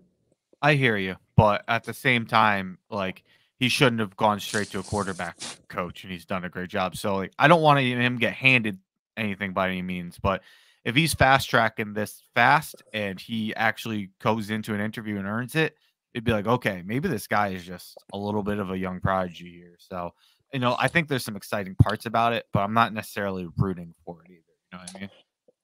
Having him jump a guy like Shea Tierney, for example, to go from the quarterback who we worked as a who and while he worked under that coach to being parallel as a quarterback coach somewhere else, and then jumping him to be his boss as offensive coordinator, is a little bit of a strange organizational structure issue. And Yeah, I don't know if I want that level of dysfunction when you're theoretically bringing in a young quarterback to develop. So there are a lot of reasons I wouldn't want that. I'd rather have a completely different hire if that's the case. That's my that's fair. personal view on it. No, I don't disagree with you. The next on the list, I think, is the one that you're talking about, who I feel the same way about. This is the one exciting guy on this list for us, and that's Jeff Stoutland, the current offensive line coach for the Philadelphia Eagles. He's been their O-line coach for several years. He has produced the best offensive line in football consistently year after year after year. This is without first-round picks. This is with guys, some of them are sixth-round picks, some of them are seventh-round picks, but the best line in football. And he's a run game guy, and they, as you guys know, they have a dominant run game. What do you think about Jeff Stoutland coming in? And we've talked about this scenario, but why don't you dive into how we would envision Jeff Stoutland as offensive coordinator for the Giants? Yeah, so this is the one guy I threw in there who didn't have any connections. This isn't like a speculation type one. This is just one guy that I've brought up. I brought up last year when Mike Kafka was getting head coaching offers, and I brought up a few times. And you know, if you want to get an elite offensive line coach, it's very difficult. And one way to do it is to give them an offensive coordinator job. And I think you could do that and steal in my opinion, the best coach on the Philadelphia Eagles coaching staff. I think by far their best coach in Jeff Stoutland. And you bring him here. I think he like you said, he's the run game coordinator there and has developed one of the best run games in the NFL. I think if you match that up with Brian Daboll, who probably would be the play caller and really handle the play design with Shea Tierney with as far as passing, and let Stoutland really handle the running part of it and be the overall offensive coordinator and let him run the offensive line and help develop this into an elite unit. I think that's an exciting thing to do. He's a very good coach. I think the one negative would be if you're going out to get a quarterback, you're moving away from a quarterback focused offensive coordinator to an offensive line focused one. Definitely an argument against that, but I think that getting an elite offensive line coaches would be very, very, very, very valuable. Where are you on it? I love this one. This is the one I want. Let's be clear. If you're going to shake things up and lose Mike Kafka, you want the way the NFL is going, you need a great offensive line coach. That's the cheat code you need because it's hard to get offensive line talent. Um, there are a lot of reasons for that, but I think having a coach is essential. This is a way to steal one of the best coaches in the game, plain and simply. From a You division steal him rival. from a division rival. You give him a big upgrade in his role and his salary. You get him up to offensive line coach slash offensive coordinator slash run game coordinator. Let him develop the trenches and the run game scheme, and you let Brian Daboll call the plays and let Brian Daboll run the passing game. I think that could be a really outstanding, exciting kind of match. No, he is not the guy that's going to develop your next young quarterback, but that's Brian Daboll and who his quarterbacks coach would be. While the offensive coordinator schemes up plays and helps that quarterback find success. This is the guy I want. This is one way to get him. I do think we need a run game coordinator. It's not a strength of the Brian Daboll offense, to be totally honest. Mhm. And I would love to see Stoutland. They make a play for Stoutland. I don't think they'll do it, but I'd be thrilled if they did. And the only connection I can find with him and Brian Daboll is that Stoutland spent 2 years on Alabama as offensive Yep. line coach with Nick Saban in 2011 and 12. They didn't overlap with Brian Daboll, but there is that Nick Saban connection. Yeah, that was one thing I was going to mention. They both coached in Alabama, and also Stoutland's also from Staten Island, so it would be going home So for it's a him. local guy. Yep. Yep, All right. So that's the guy we both want, right? That's our vote. yep. That All would be our right. vote The if not Kafka. two more And guys to quickly potentially go over. through. Yeah. Pep Hamilton. I'll put these guys together on block. Pep Hamilton and Chad O'Shea. Tell me about these two guys. So these are the two other guys we brought in when we were interviewing offensive coordinators. These were the guys that were competing against Mike Kafka. Pep Hamilton, we never really got a true shot at. He got retained by Houston. He is actually not even coaching right now. He got fired when they brought in D'Amico Ryans, and he is not a coach anywhere. So not a great sign for wanting him as an offensive coordinator. I do think he deserves a quarterback coach job somewhere. I think he's a good quarterback coach, and that's why so many people are so excited about him as an offensive coordinator. But he hasn't done a good job as an offensive coordinator, and he's had a couple shots at it. But he's a really good quarterback coach, so I wouldn't want to go that way. The other one is Chad O'Shea. Chad O'Shea, I have not been a big fan of for a while. Like, I remember he got brought up a lot when we had Joe Judge because he's a New England guy. And I was always just like, why do I want a New England offensive guy? No, no, no, no, no. But at this point, he's been like 4 years now with Kevin Stefanski as his passing game coordinator. I wouldn't be a huge fan of this, but at this point, with how long that he's been with Kevin Stefanski, I feel like, all right, like maybe he's picked something up by now where I can trust that he has some sort of offensive mind based off of Kevin Stefanski. What are your opinions on those two? Yeah, not exciting. The overlap is their time in, again, New England. He was wide receiver coach for about 9-10 years in New England. About 3 of those years overlap with Daboll being tight end coach um, in New England under Belichick. So there's some familiarity. Obviously, they probably work hand in hand as tight end and wide receiver coach. Um, I don't think we need a passing coordinator, and that's where I don't care for this guy too much. And I think ultimately that's his role. Is if he comes in as an offensive coach, he's coming in as an offensive coordinator with a passing game slant. So I firmly trust Brian Daboll for that. If we're going to go get somebody else, Yeah, and you're not getting a quarterback coach. You're getting a passing game coordinator, with great and all. I'm sure you can do that well, but if you're going to do it, at least get somebody who can help develop your hopefully rookie quarterback, which he's not going to do to the level of some other guys. yeah, I'm sure their names are missing off this list, but I think these guys kind of cover the main likely upfront candidates should we lose Mike Kafka. In order of preference, I'm going to put it like this: Mike Kafka number 1. Please keep Mike Kafka. I would put Jeff Stoutland number 2. I think you'd agree with that. Yep. I probably am going to put Ken Dorsey number 3 just because of familiarity. I think that's my clear 3. And then everybody else is sort of mumbo jumbo, but I would probably put, I guess I would put Tierney over Webb, but I know you may feel differently. They're probably next to it, then Hamilton and O'Shea. I'd probably have I could O'Shea get more above Hamilton. excited about Webb, but I don't necessarily think it's a better hire. It's like, Yeah, but I think those guys are all down here. Like Webb, I agree. Tierney, Hamilton, O'Shea are kind of like the guys you don't really want. You hope you're not going that far down your list. I think this is gonna. If you lose Mike Kafka, I think there's a decent chance you're looking at either Ken Dorsey or somebody else from that old Buffalo / New England tree. But we're making a push for Jeff Stoutland. I think we would love to see that. Hopefully, he thinks about that. That'd be great. Do you want to stay on offense, or do you want to go to the next coordinator? Let's go to the next coordinator. All right, let's go to the other side of the ball, the defensive coordinator. We just spent a lot of time talking about Wink Martindale. We don't have to go through that again. It is very clear that you and I are both big Wink Martindale fans. I think we don't need to root for him. His resume speaks for itself. But if all this stuff is true, and it probably is with the Jay Glazer report, and Wink Martindale is not a Giant next year, who are our candidates? I'm just going to list all 4 of the guys you have listed here because I think they're all probably the likely candidates.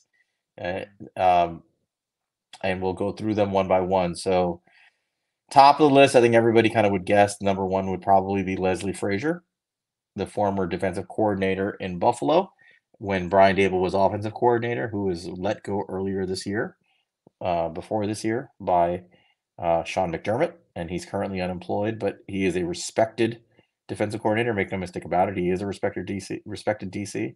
A lot of top units. With a lot of top units. Next guy on the list is our own Andre Patterson, who you and I definitely feel is the best coach on the Giants, pound for pound. Yeah, I don't want to lose him at all. So I mean, if that's making him DC to keep him, I wouldn't hate it. Yeah. The man responsible for working on the hand technique of Dexter Lawrence. I mean, Yep. comes in, helps Dexter Lawrence master his hand technique, and look at what Dexter Lawrence has become. Arguably the most dominant defensive player in football this year. That's how much of an impact he's had. The next on the list, staying in house, Jerome Henderson. Clearly, I would say our second best coach, pound for pound, on this team. Our defensive backs coach, who through two different regimes now has proven he can adapt and coach up his guys to work in two very different systems that require very different output from the defensive backs. Guy's a stud. He's going to be a DC one day. I'm pretty sure of that. And he's consistently getting, like, we've had nothing at cornerback 2 for years. Isaac Yadam, Fabian Monroe, and go on, and we're just getting solid production out of these guys. You can credit that too, Jerome. We'll talk about a unit where nobody has shown progression. Can you think of a single player that regressed under Jerome Henderson in the last few years? One player that played below their career median, but with Jerome Henderson. Maybe below their first year, Jerome Henderson, you could say like a Jabril Peppers, but like he played his best year in his first year with Jerome Henderson. Like, right. Yeah. It's hard to come up with a guy. Like we're pulling guys. Last year we gave the Giants pro personnel guys a lot of credit for pulling guys off the street and getting them to be functional players, but they were largely guys in the secondary, if you think about it. And they just gave those guys to Jerome Henderson. He said, "All right, and I'll turn them into football players." I'll say one thing. One thing me and you are very worried about is if we let Wink Martindale go, what happens to all this progression that we've had for these? Obviously, we've done a really good job on the defensive side. I'll say the one thing that makes me feel a little bit better is that as long as we have Andre Patterson, Jerome Henderson, I feel confident that a lot of the growth that we've had for a couple of those two units specifically are from a lot because of those guys. Those are very good coaches. I think you can point to other things like edge and linebacker and things like that, which obviously have progressed very well and is a specialty of Wink Martindale. But in those two cases, we have two very, very good coaches, and if we hold on to them, I think we're in decent shape. Well, let's get into some of the more unfortunate discussions about that. If you lose Wink Martindale, let's just say he's not going to take some of these guys with him. He's had 2 years to develop a relationship with them. And you don't know what I don't know how deep their relationships are, but that's a risk that they say, you know what, we don't want to be part of this. Yeah, I mean that's fair. I mean, it's possible, but and the new guy might not want them, right? The new guy might say, I have my own guys, I have my own team, and that would be a problem. So I do think you'll lose coaches. I think most specifically like the Drew Wilkins of the world, the guys who are Wink guys through and through, came with him. Yeah. What you're saying, and I agree with you, is if you lose Wink Martindale, if you know you're going to lose them, what you've got to be doing right now is make sure you lock down Andre Patterson and Jerome Henderson in some way, shape, or form. You make sure they stay on this team. That has to be the priority. And I think Jerome Henderson will be easy. He's been here through a few coaches, but will it be? I don't know. I mean, he was here through the next guy we were talking about. The other guy in this list I want to mention too is Patrick Graham, who was going to be our defensive coordinator until he backed out of the job to go to the Raiders.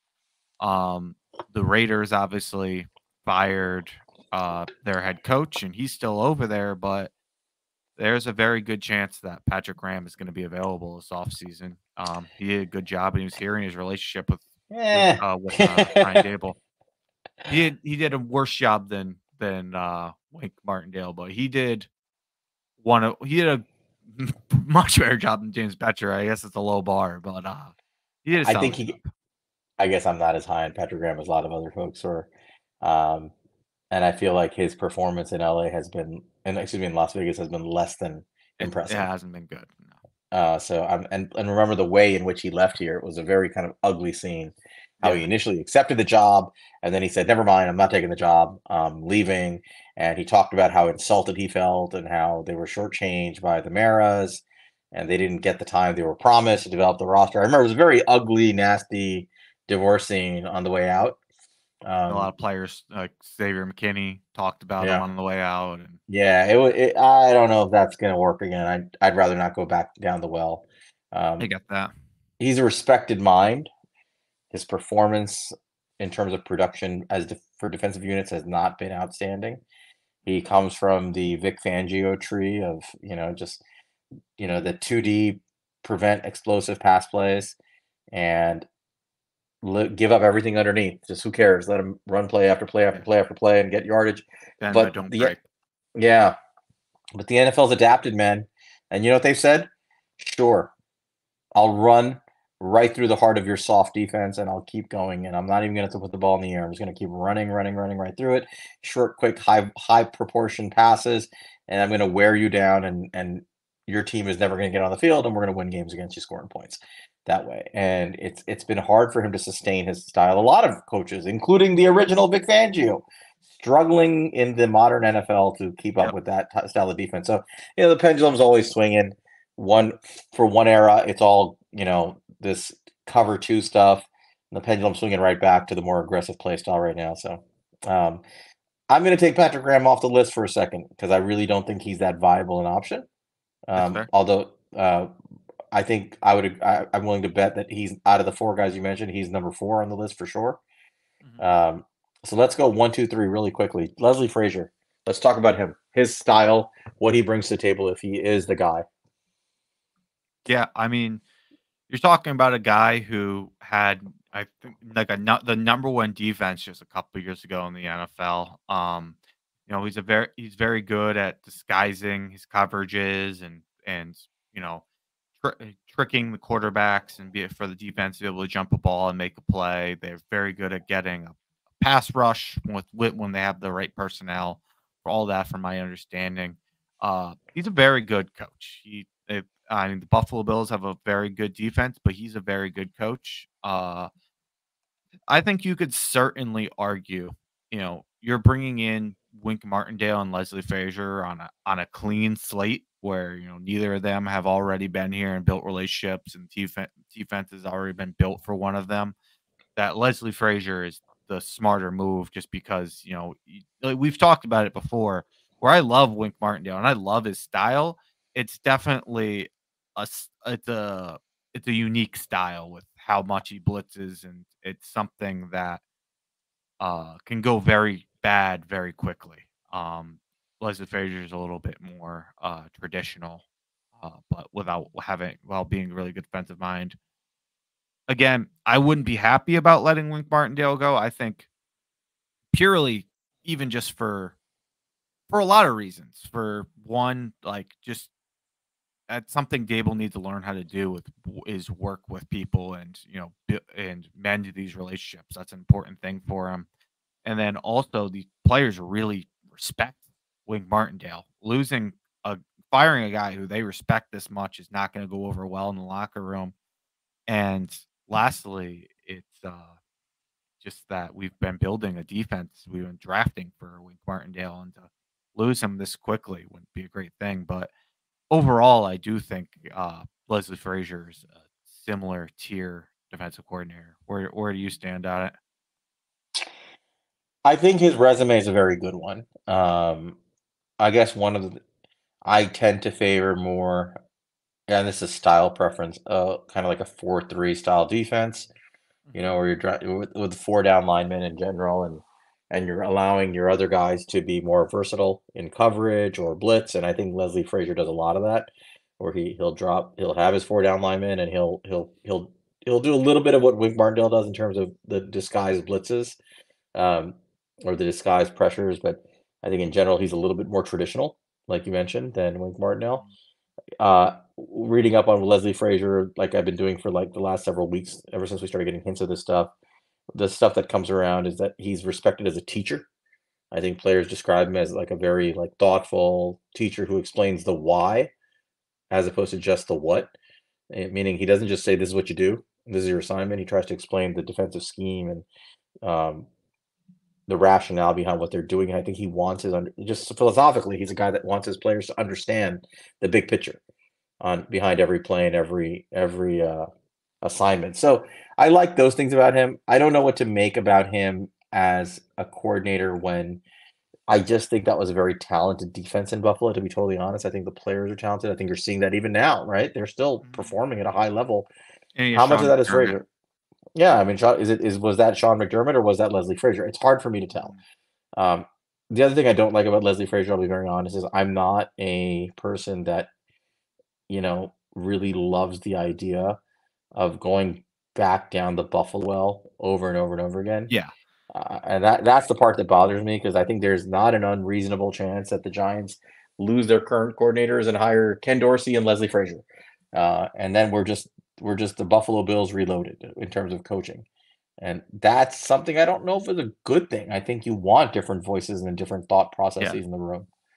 Despite how good of coaches you may argue they are, which is fair, but yeah, I think getting different voices was something we really liked about Brian Daboll when he got hired, and it's kind of going back on that. Um, One thing I'll mention about Leslie Frazier is, when he played underneath Buddy Ryan, and the Ryans are kind of where Wink got his start. So there might be some philosophies that cross over from that. So I mean, for it's not fun. like he doesn't blitz. He's a guy who blitzes. Yeah, He and just has a lot of and he has a lot of disguised pressure. So that a lot of that is similar to Wink. It's just the way he gets there, I think, from base personnel is a little bit different. yeah, and he really puts an emphasis on turnovers, which is Right. less Wink. Although we have 9 turnovers Yeah, in 2 games. sudden, So this suddenly is getting a lot of turnovers. I think it's worth discussing Wink here again. We're talking about this like a foregone conclusion. I'm praying it's not, but the criticisms of Wink have consistently been he's dogmatic, he doesn't adapt, he says Wink is gonna wink. You hear all these catchphrases. And I remember Ken McCusick from Film Review, Ravens Film Review, giving multiple interviews with Giants content creators like Big Blue Banter and Talking Giants about Wink, but when he was hired, and he said over and over again, that's bullshit. Wink Yeah, adapts. Wink will do different things depending on the matchup and his personnel. We are seeing that week to week. One week 100%. he runs a ton of cover one, cover three, and he blitzes like 55% of the time. Another week he's running cover four, cover six a lot. He's blitzing 10 or 11% of the time.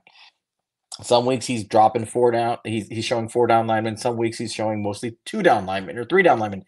He mixes it up literally drive to drive, play to play, week to week. He completely confuses defenses, and excuse me, offenses.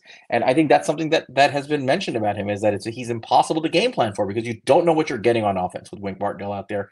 He is a brilliant tactician, and the criticism of him was, well, he individual players don't get sacks in his system. It's all team based, and he doesn't get a lot of turnovers. Well, Kayvon Thibodeau in his second year has 11 sacks right now, and Games to we go. had. I'm sorry. With games to go. Yeah, with we have 5 games left. Kayvon Thibodeau has 11 sacks. It's not inconceivable that he hits like 15 or 16 sacks in his second year. Yep. That's well within the range of possible outcomes, and we have turnover. I mean, I don't know what the total turnover number is, but we have 9 in 2 games. Yes, they were bad football teams, but 9 in 2 games, including a pick six.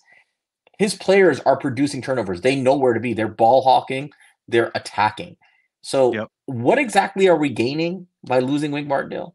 Nothing. He's a great coach. You're not gaining anything by losing him. It would be a loss to lose Wink Martindale, even for a good defensive mind like Leslie Frazier. Yeah, It's yeah. but I do think he'll be gone. If I had it. We didn't put a percentage on this. What percentage would you put on Wink being Wink gone, Martindale coming back or gone, whatever way you want to do it? I'm going to say 90-10. He's gone. That's the number I was thinking. 90-10, I agree. Yeah, yeah. I'll leave a crack open, but I it, I didn't get anything from those press conferences to assurance that he's going to be here, and I trust Jay Glazer. So I think that the fact the news broke will potentially change the possibility of him being fired in season or being let go outright. I think what's more likely to happen is sort of a negotiated, I'm leaving, and they pay him out some amount of money, and he just freely goes elsewhere. yep, I think that's what's going to happen. Like a mutual parting of ways is how they'll probably term it. But the I loser in agree. this are the Giants. Make no mistake Yep. about it. The Giants are the losers if Wink Martindale walks away. And the head coach of the Giants should understand that. And he Yep. should make it so that it doesn't happen. But here we are having this discussion. Frazier's a good candidate. We talked about Patterson and Henderson. I don't know what they would be like as head coaches. I got to be honest though. I think Andre Patterson is one of those guys who I think just really enjoys being a defensive line coach. I really do. I don't know. I mean, I'm not going to presume his ambitions, but he seems to really love what he does. Um, and I wouldn't be surprised if he would fully support Jerome Henderson becoming the defensive coordinator while he remains defensive line coach. Um, what are your thoughts on that? So I'm gonna throw something at you. And I've brought this up before, and I think would be an interesting move for us if we were gonna go down the route of an internal promotion with two very good coaches on this team. Andre Patterson used to be a co-defensive coordinator in Yep. Minnesota. That was his title in 2020 and 2021. I think that an Andre Patterson, Jerome Henderson co-defensive coordinator would be a very interesting one to do because you have more of a front seven guy in Andre Hmm. Patterson, and then you have, a secondary coach in Jerome Henderson. And those two working together, I think, would be a good combination. And honestly, I mean, again, it's a loss to lose Wing Martindale. It's a very big loss, but those two are very good coaches, and I'd be here for that. And I think there's a lot of respect for these defensive coaches on this roster, and I think that would be a way that would go over better at the locker room than bringing in somebody from the outside. I love that idea. And I think that short of keeping Wink Martindale, which I think is obviously the best solution, keeping your staff intact, a good staff that has been producing, um, would be very prudent. So I'm talking the whole damn staff. You're going to lose Drew Wilkins almost certainly, but I'm thinking about Andre Patterson and then Brian Cox, who's the assistant D line coach with him. I think Mhm, definitely Jerome Henderson. I think making them co-defensive coordinators, kind of like pass game, run game. It's sort of the mhm. same analogous thing on defense. Um, They do have those John, in defense. right, and John Agorgo, who's our inside linebacker coach since last year. I mean, it's hard to deny the development of our inside linebackers in the last year. Like that's if there's one big surprise on this team in terms of player development and production, it's clearly the inside linebacker room, where Bobby Okereke was brought in as a free agent, who we all thought was a good player. Nobody really realistically thought this guy was going to be this good. I mean, of course, there were fans who were like, "Oh, he's amazing," but he had nothing on his resume to suggest he would be this great as a player. He's outstanding right now.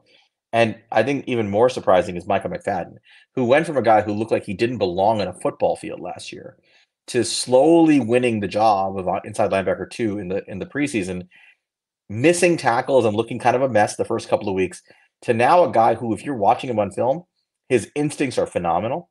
He's tracking players, he's tracking his assignments, and he's become just a really reliable tackler. I mean, so John Agwargu is the inside linebacker coach. You have to give him credit for this. So I would like to keep these guys in place, and I think if it means keeping sort of like a code defensive coordinator role with these two, I don't know how they would work out the play calling, but bottom line is I'd like to keep the two coaches. Yep. And Agwargu. I think those are the three coaches on defense I would make a strong effort to retain in addition to their assistants. Yep, and I agree. I would do some sort of move along those lines. I'd be very happy with promoting from within. Again, I think it's less bleak, even though lose it's Wink has a very tough system to replicate, and you're really just going to be changing completely, which sucks. But as far as the coaches that will be going down, it's a little bit less bleak. There's a lot of good defensive coaches that are available in this league. We have two of them sitting on our roster. We have another guy in Leslie Frazier who has relations. I I think we'll likely be in good hands if we lose Wink, but make no doubt about it, losing at Martindale is a huge loss. And I don't know if Andre Patterson called defensive plays when he was co-defensive coordinator in Minnesota. I'm not sure if he did or Probably didn't. Zimmer, I assume. Yeah, so I don't know how much experience he has, but somebody's got to call those plays. So you got to assume it would probably be Patterson if they did something like that, as a guy who's at least got some experience there as a Yeah. coordinator. But you don't know. But it's an interesting thought. To me, that's the next best option other than keeping Wink. It's not hiring another guy from the outside. It's keeping the guys who know our players, who have been developing our players, keeping that locker room intact and just keep going. So I'm assuming that's our number one is keep Wink. Number two is Patterson, Henderson in some form, co-defensive coordinators, and number three would be Leslie Frazier. Is that fair to say? Yeah, and I think they're all good options. I just think getting rid of Wink is a bad option. Yeah, I think this one, like I know, but it's like we both said, we think it's like a 10% chance he stays. I feel like that relationship is probably beyond salvation. Unfortunately, I'm hoping we're wrong, but it's bad. All right, that covers the offensive and defensive coordinators. Let's go on to special teams coordinator. This one should not take long at all. Thomas McGahee is a horrendous coach. I don't know how he has survived all these regimes. He's got to go. You have an interesting name you brought up. You want to go through him real quick as a potential replacement candidate? Yeah, I didn't really want to go through a ton of special team coordinators because we'll get who we'll get, and it'll be an upgrade from Thomas McGahee. But the one name I thought was interesting, Brian Polian. He was the special teams coordinator for Notre Dame for a long time. Then he went with Brian Kelly to LSU. He is now the athletic director at John Carroll University, which was his alma mater. Actually produced a lot of NFL coaches. That's where Josh McDaniels went there, and he played with Brian Polian. Brian Polian is the son of Hall of Fame coach or GM or whatever it is, Bill Polian. And funny story is that Brian Polian played high school football with Brian Daboll. He got Brian Daboll his GA position at Michigan State underneath Nick Saban. They're very close. We're in need of a special teams coordinator, but we will see if he's willing to give up an athletic director position at his alma mater. But that's a name that I've had my eye on ever since we hired Brian Daboll, and I was trying to make these type of connections. That's one I would look out for. But other than that, I don't really have much of a name for you. Yeah, no, I think that's that. Look, anybody throw a dart at the wall. I think, but I think he's literally the worst. Yeah, I agree, and I think Brian Polian's a perfectly good guy. Hey, you know him from high school. They went to high school with Dave Caldwell. Did you know that? Yeah, that was another one. I forgot that. Yeah, so interesting high school. That's St. Francis in Hamburg, New York. Because I know Brian Daboll grew up right outside of. Caldwell went to John Carroll too. Yep, he did. So interesting, right? These guys are all kind of tied together. So let's go on to our next coaching group, which is, I think, the most important one, the one everybody wants to talk about. Offensive line coach. McGahee, the only reason that our offensive line coach is not considered the worst coach on this team is because of Thomas McGahee, who has earned that reputation over years of perseverance and production. But I think it's fair to say that no position group coach has done less with more than Bobby Johnson. And as we alluded to, Joe Schoen's comments about Evan Neal in the press conference sort of hint at he expects Evan Neal to be a tackle. And it does sort of sound like an indictment of the coaching and development. So, first question, and this is a tricky one. Bobby Johnson has been with Brian Daboll for many years. Mm-hmm. And you're not hearing any stories of his demise. Let's assume for a second that Ken Dorsey is our offensive coordinator next year. Just for a second. Yep. Do you think Bobby Johnson is still our offensive line coach next year under any circumstance? I would be very surprised. Elaborate. I don't think you could justify it. As much as I think that he likes Bobby Johnson, I think there's probably the players like him. all that type of stuff. At the end of the day, production matters, and he hasn't been doing his job, and you lose your job for that. And, we haven't seen him do it yet, so I can't say for certain that he would, but I think any head coach would be able to make this firing. I think it's no brainer.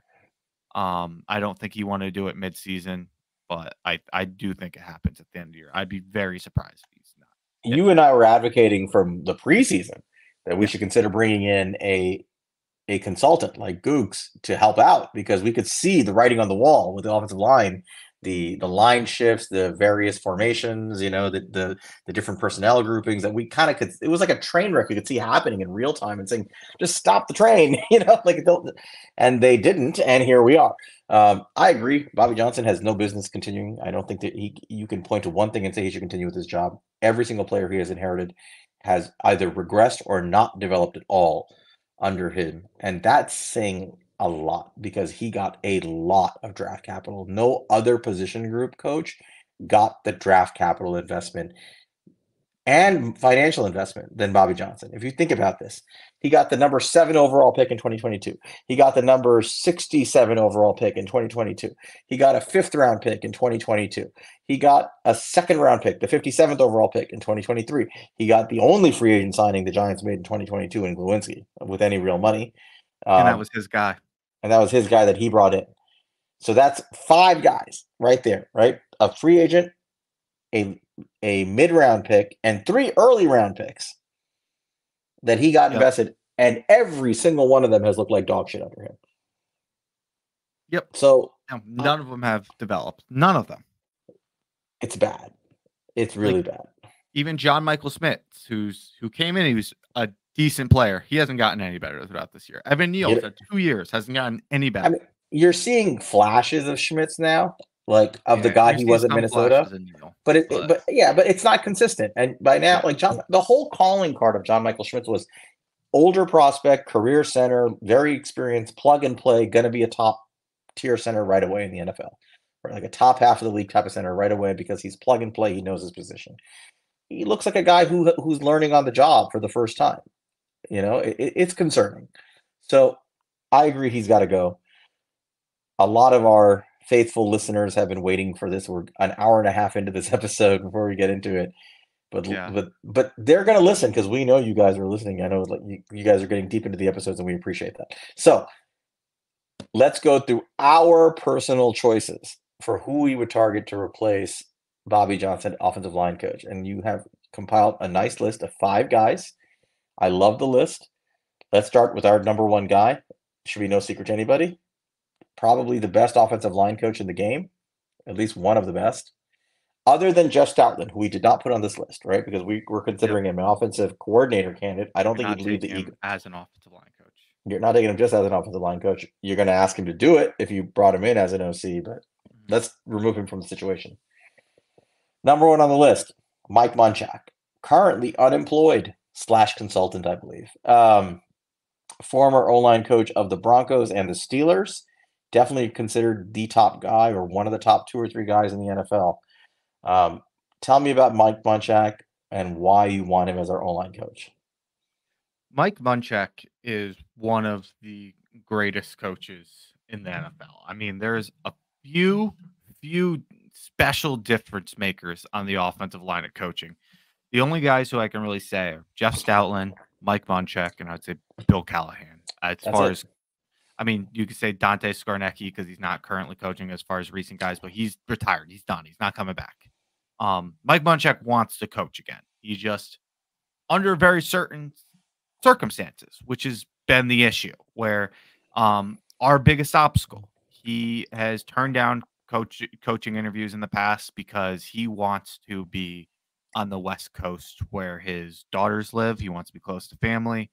Obviously, we're not on the West Coast, so there's no guarantees we can get Mike Munchak. But at the end of the day, he has said that he wants to get back in the coaching. He's made it clear he wants to coach again, and money can talk. And I think that that's something that show me the money. We should throw a blank check at Mike Munchak, because if you look at his resume, you look at what he did with the Tennessee Titans, he did such a good job coaching up that offensive line. They made him the head coach. After he got let go from a head coach, he went over to the Pittsburgh Steelers. He put in a brick wall in front of Ben Roethlisberger, and they had one of the best offensive lines that produced one of the best offenses in the NFL for years. Allowed Le'Veon Bell to be the patient running back he wanted to be. That offensive line was incredible. He finally left. He was, wanting to go towards the West Coast to be closer to family. He went to the Denver Broncos. His first year, he took Garrett Bowles, who was a bust, a total bust as an offensive tackle, first round offensive tackle. I believe he became an all-pro in his first year with Mike Munchak. He was a bust to that point. And the Denver Broncos suddenly looked like one of the best offensive lines in the NFL. Mike Munchak is one of those special offensive line coaches. And he should be, for a league that has no salary cap, every team should be throwing a bag of money at Mike Munchak to get him. And I think the Giants should be the team that does that with how many issues they've had with offensive line for this long. He can change that by just that hiring. What are your thoughts, Sal? Munchak is a no-brainer. It's important to note for those who are not familiar with him, Mike Munchak, a former lineman himself, he was a first-round pick in the 1982 NFL Draft. The Oilers took him. He was a two-time All-Pro, 9-time Pro Bowler, 1980s All-Decade team. The guy knows this position. He knows the offensive line. He played tackle. He's been an outstanding coach, like you mentioned. He's a difference maker. This guy bends the needle. I know he wants to stay close to his daughters in the West Coast. But if I'm John Mara and Joe Schoen, I'm getting on the phone with him. I'm making him the highest paid position coach in the NFL. I'm not even hesitating. I'm offering him just a blank check and saying, I will fly you back and forth to see your daughters, like literally every week. I don't care. I'll put you in a private jet. You're going to go flying back as much as you want. We'll fly them in. We'll fly you out as often as you want, but you got to commit to coaching our team. And that's it. I would roll out the red carpet and do everything I could to get Mike Munchak to coach the Giants. And I do think even though we're not a West Coast team, money talks, rolling out the red carpet talks. I do think there's still, despite their dysfunction for the last decade, there's always still an allure. If you talk to NFL players and people in the NFL about the Giants, I think it's a history legacy franchise. I think they find that alluring to be able to try to find success with the Giants. Wink Martindale talked about that, being on the big stage. I would test the theory. I would test the theory and do everything I could to get him out. I would make it so hard for him to say no that he would have to say no to the most money he could ever imagine and the best position he could ever imagine. And if he says no, he says no, but I would make it like a damn near impossible deal for him to say no. This should be the priority of the Giants into the offseason in terms of coaching. I wish we weren't talking about having to find new coordinators, because it shouldn't be that discussion. It should be this discussion. But even if you find new coordinators, you have to make this the priority, getting a guy like Mike Munchak in here. So 100% with you. He should be our top target. Callahan signed a deal, a renewal deal for an extension in Cleveland, so he's off the table. So we got to go through the rest of the guys. But do you want to add anything more, Munchak, before we go to number 2 on the list? I mean, the only thing I'd mention, he is from the East Coast, and He's from Scranton. He's from Scranton, and the longer and longer he's away from football, I think the more and more he's going to miss it. He's been talking about next year is going to be the year that I come back for a couple years now. I think the chance of him taking a job on the East Coast is going to go up and up by the year, because I think he wants to get back into it. Joe Schoen, make the call. Make it impossible for him to say no. There is no excuse for you not to do everything in your power with every penny you've got to make this man our coach. No excuse. I don't give a damn. He is scheme independent. We talk about like scheme independent, scheme proof, situation proof for quarterbacks. Mike Munchak is a situation proof coach. You got to get him in here. We've had issues for too long, John Mara. You need a real solution. You need a real solution here. You need a home run solution. All right. Let's assume we can't get Mike Munchak. Number 2 and 3 on our list are guys that you and I both love, but they're not names that people necessarily have talked about outside of our inner circle of friends. Number one of those two, a guy rising up, who I think more people are becoming familiar with now, Yeah. Sharon Moore, the co-offensive coordinator, current interim head coach of the Michigan Wolverines as Jim Harbaugh serves his suspension. Um, Sharon Moore has been their run game coordinator slash O-line coach slash assistant slash co-offensive coordinator. Um, he has overseen some of the best offensive lines in college football the last few years, and he's produced a couple of really good players. Oluwatimi, who was drafted last year, the Very well coached. Remington and Outland Trophy Award winner at center, who went to the Seattle Seahawks and has had his share of snaps. He's not the starter yet in Seattle, but the snaps he had, he was dominant in. I think they're easing him into the position behind Evan Brown, but he looks like he's going to be a long-term starter for them at center. And this year, Zach Zinter, who unfortunately suffered a gruesome injury this past week against Ohio State, hit a tib fib fracture, which is a double bone fracture in the leg, which is potentially career altering. It sucks.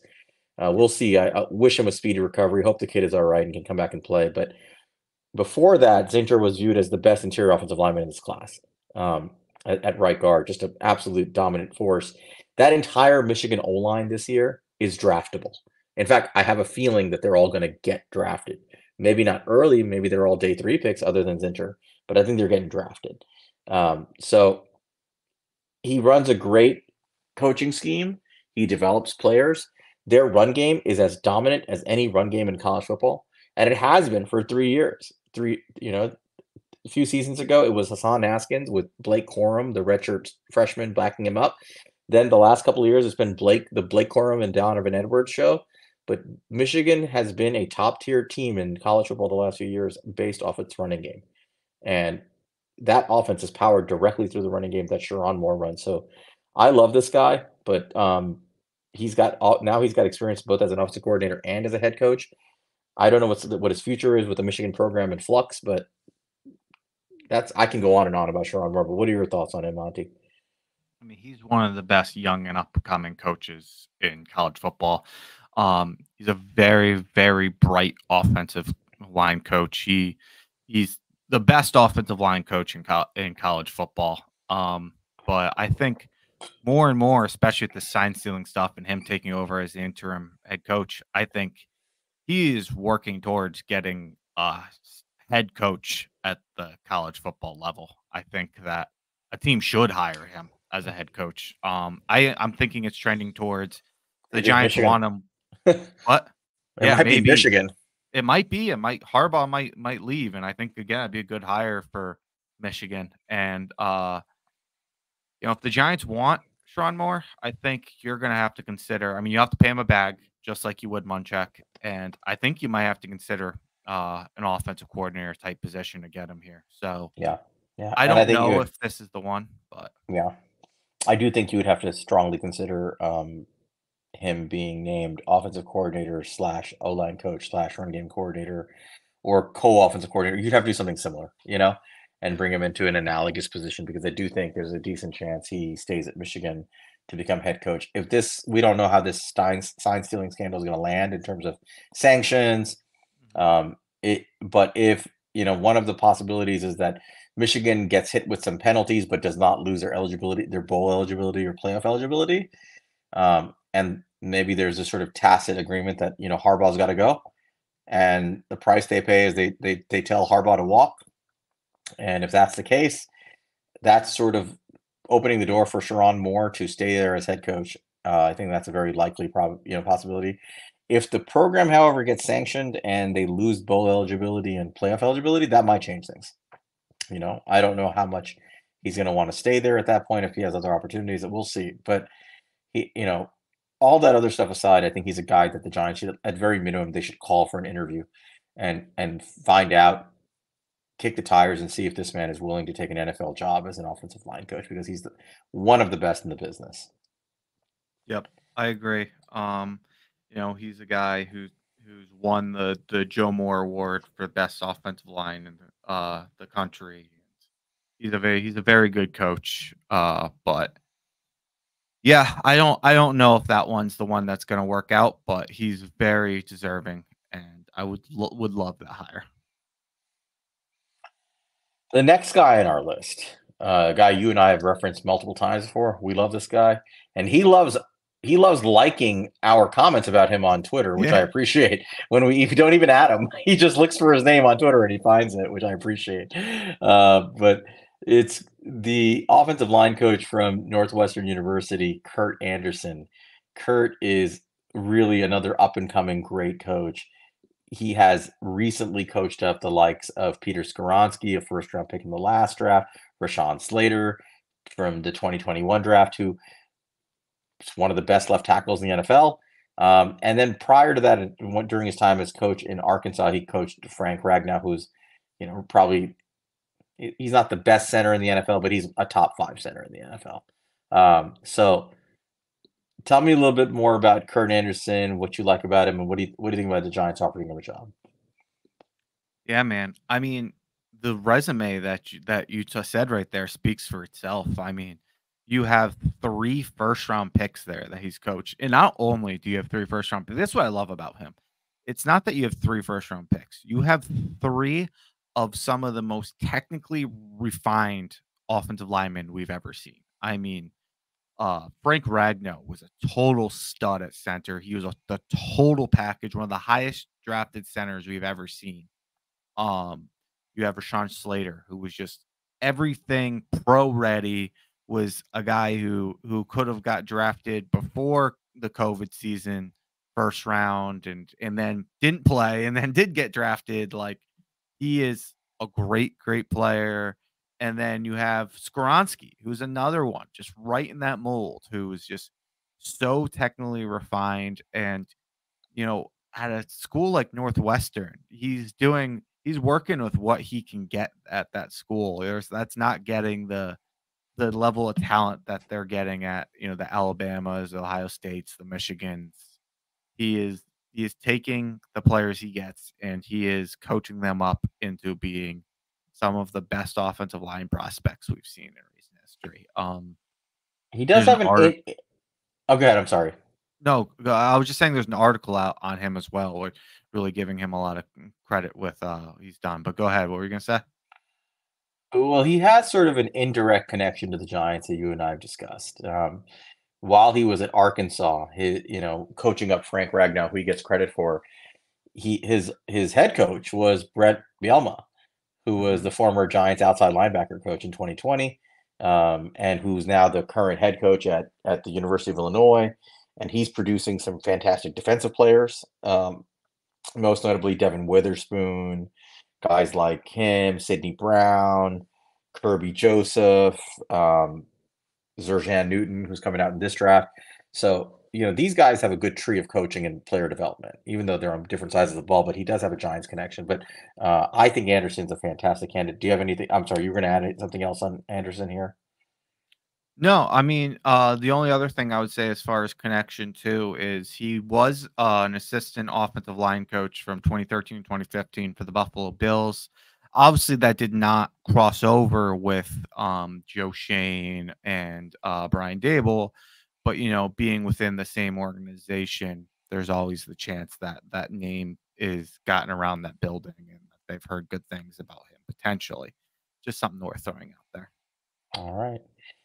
Going down the list, we have another name that we haven't talked about a lot. I know you're very high on this guy, um, and that's Dan Ruchar, who is currently I think he's currently, is he at Tulane right now, I He's believe? Tulane. Yep. Yeah, yeah. So he's coaching at Tulane. He used to be on the Saints, but tell us about Dan Ruchar. So Dan Ruchar was a longtime coach for the Saints. He recently I think, a mutually parted ways with the Saints. They brought in Doug Marone is over there now, and he's taken over that offensive line position. I believe he moved back to tight ends coach or something like that when Doug Marone came in. But he's been with the Saints for a good bit. He was there, started there at 2013 as a running back coach. Then he took over a tight end coach 2015. Then he was the offensive line coach from 2016 to 2020. Uh, the States had a really good offensive line for a while. They had the likes of Ryan Ramczyk. They had the likes of Te- Taron Armstead.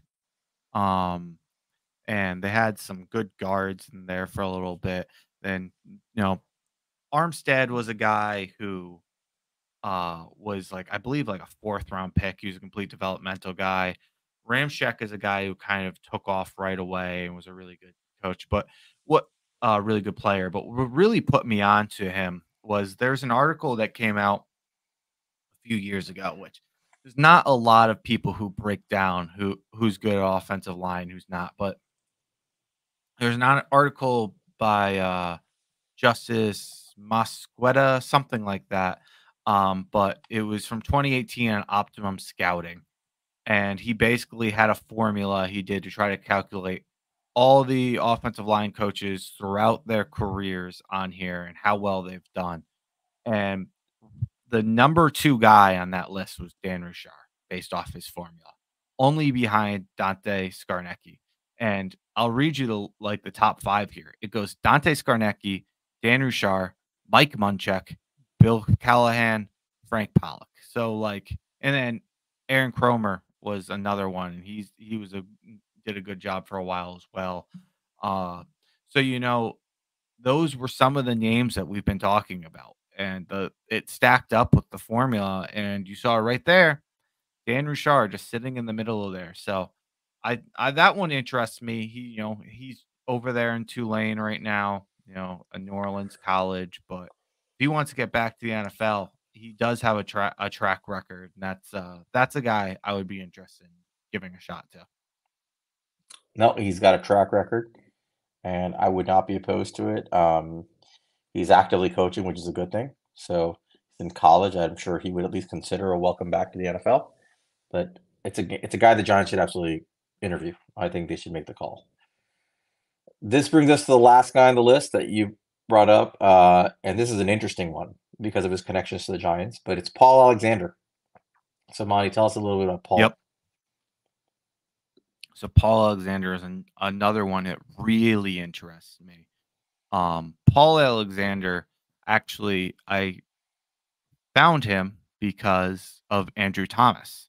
Andrew Thomas is somebody who speaks very highly of Paul Alexander. Paul Alexander is somebody who coaches Andrew Thomas. That's one of his personal trainers, and he has credited him a lot with what he has gotten to from his rookie year, where he found a lot of struggles, to where he is today.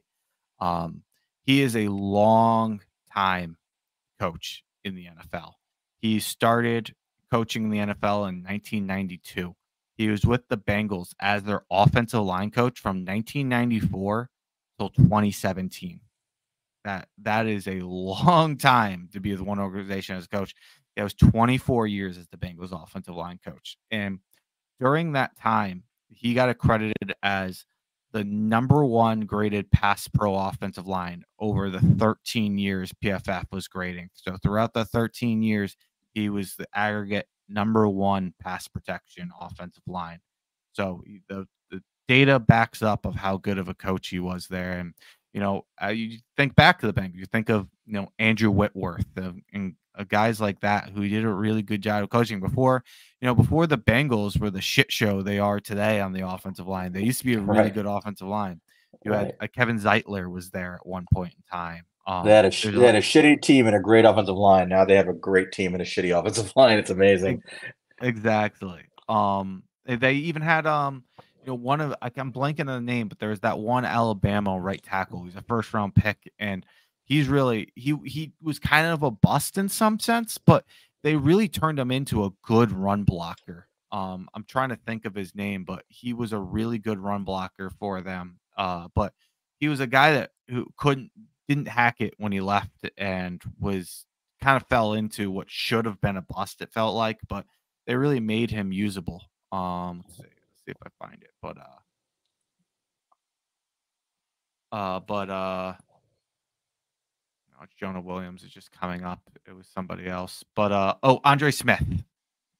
You remember Andre Smith? He was the 6th pick in the draft, and He was there from 29 to 2015, and he really never caught on after he left there. He was serviceable, but during that time, I remember he was very successful as a run blocker, and they found ways to continually be a good coach to these guys. So, given his connections to Andrew Thomas, given his success and backed up by PFF grades, I think this would be a good coach. He's also from Rochester, New York, which actually is where Brian Daboll went to school. So there's some connections there. But he was coaching as recently as 2023. He was coaching in Germany, a German football team. So I don't know. I don't know if he's interested in getting back in, but the last he coached in the NFL was 2018 for the Dallas Cowboys as their offensive line coach. But he is somebody who I would definitely be interested in bringing in, given his connection to Andrew Thomas. I think it makes some sense. What do you think of that one? I think anybody who coaches Andrew Thomas deserves a shot at the job. And it's that simple, because he really helped Andrew Thomas. And if you remember the Andrew Thomas story, after the Giants thoroughly tried to screw him up his rookie year, he went back to Alexander, and he basically was like, "Help me get fixed." And I think it was Alexander who kind of worked on his footwork and his hand placement, if I recall correctly, if I'm not mistaken that, or I can't remember if it was him or if it was his Georgia coach, but I thought it was Alexander who did a lot of the one-on-one work with him, that got him corrected before his second season. So just that on the basis of that alone, I think I would love to have his input. I don't know if he's willing to take a job, but I would definitely bring him in for an interview if he's interested. Give me 5 guys who can have technique like Andrew Thomas, and I'll take that. Yeah, if Andrew Thomas swears by this guy, then I'll give him a shot. Interesting point on this guy. Did you know he was a concert pianist? No, I did not know that. Yeah, so he's reading up on him, and apparently, as he got older with his daughter, he took classes in learning how to play piano, and he's now like a performance concert pianist, and even conducts orchestras as a hobby, and more than a hobby. I think it's like a passion of his. So I don't know if he's given up coaching to pursue this passion. He's in his 60s, but it's an interesting thing. I would call him right now and give him unlimited tickets to the New York Philharmonic. Hey, there you go. Whatever it takes, man. Get the guy in here. All right, so that's our list of offensive line coaches. So I know you guys. I think we'll do this again, honestly, as the season goes along. As we get towards the end of the season, we'll probably dive deeper into some of these guys. But it's important to know those are our 5 guys that we're looking at as potential replacements for Robbie Johnson, and I think that kind of covers our coaches in terms of the state of the Giants and where we might go after the offseason. We're coming up on 2 hours. I do want to go through the position groups a little bit. So I think we can run through these because I think a lot of this is just going to go through stuff we've already discussed, the prospects we've talked about position by position. So let's get to it. Are you down to finish this up? Yeah, do you want to save it and do it another part 2 and really dive into it, or do you want to just power through it and just kind of touch on it? You know what? Let's save this one because we're coming up on a couple hours in this episode, and I think we took our time going through these coaches, which I think is an important part of this. A deep dive into the state of the Giants, and I think we do want to be able to discuss with you guys some of the things that matter. A lot of it's going to be about players that we've already discussed from the draft that's upcoming, and I do think it's worth discussing how we can fix position groups both through the draft and free agency. Yeah. At least an initial view of that, and I think that's worth looking at. So, we were being a little ambitious, think we can maybe get through all this in one episode, but the way we do things, we take our time with stuff, so it took a little longer. Always, sorry guys. But why don't we wrap it up there? Let's summarize what we did today. So we went through the Giants news of the week. We don't have to go through that, and the playoff percentages and all that crap, the Wing Martindale thing. But the state of the Giants from a coaching standpoint, as presently constituted, is in flux. I think that's the best way to put it. We didn't expect to be here after last year, but here we are. Brian Daboll is expected to be back, but I think there's a decent chance we are down 3 coordinators, and it's not a good place to be. But if we are, we went through the names that we think we should be looking at. I'm sure there's other guys out there. But at the end of the day, in summary, what Monty and I would like to see is largely our coordinator stay intact. We want our primary goal would be as fans to keep Mike Kafka, to definitely keep Wink Martindale, to keep building on what we're building here. Don't throw it away because you had a bad season and a rough season. Keep building on it, learn from it. Thomas McGahee's got to go. He should have never been here. So we want him gone. I don't really care who replaces him. But if you want to talk about a position coach that really needs to be replaced, it is absolutely Bobby Johnson. And we just spent some time talking about some replacement guys. If you guys have any other input, feel free to share it with us. But I think we should start there. And like I said, I think the key from the coordinator discussion is if you're going to lose Wink Martindale, you got to do your damnedest to keep Andre Patterson and Jerome Henderson in the building. And I think the difference where we're talking about, like, no, you got to keep Wink Martindale and Mike Kafka, but you got to get rid of Bobby Johnson, Thomas McGahee. The difference is when we had a good year and we won a playoff game, we were sitting, me and you at least, I know we're sitting here like Thomas McGahee and Bobby Johnson got to go. Despite us winning a playoff game, these guys haven't been good coaches. I haven't given up off a bad year off coaches who I thought were good coaches a year ago.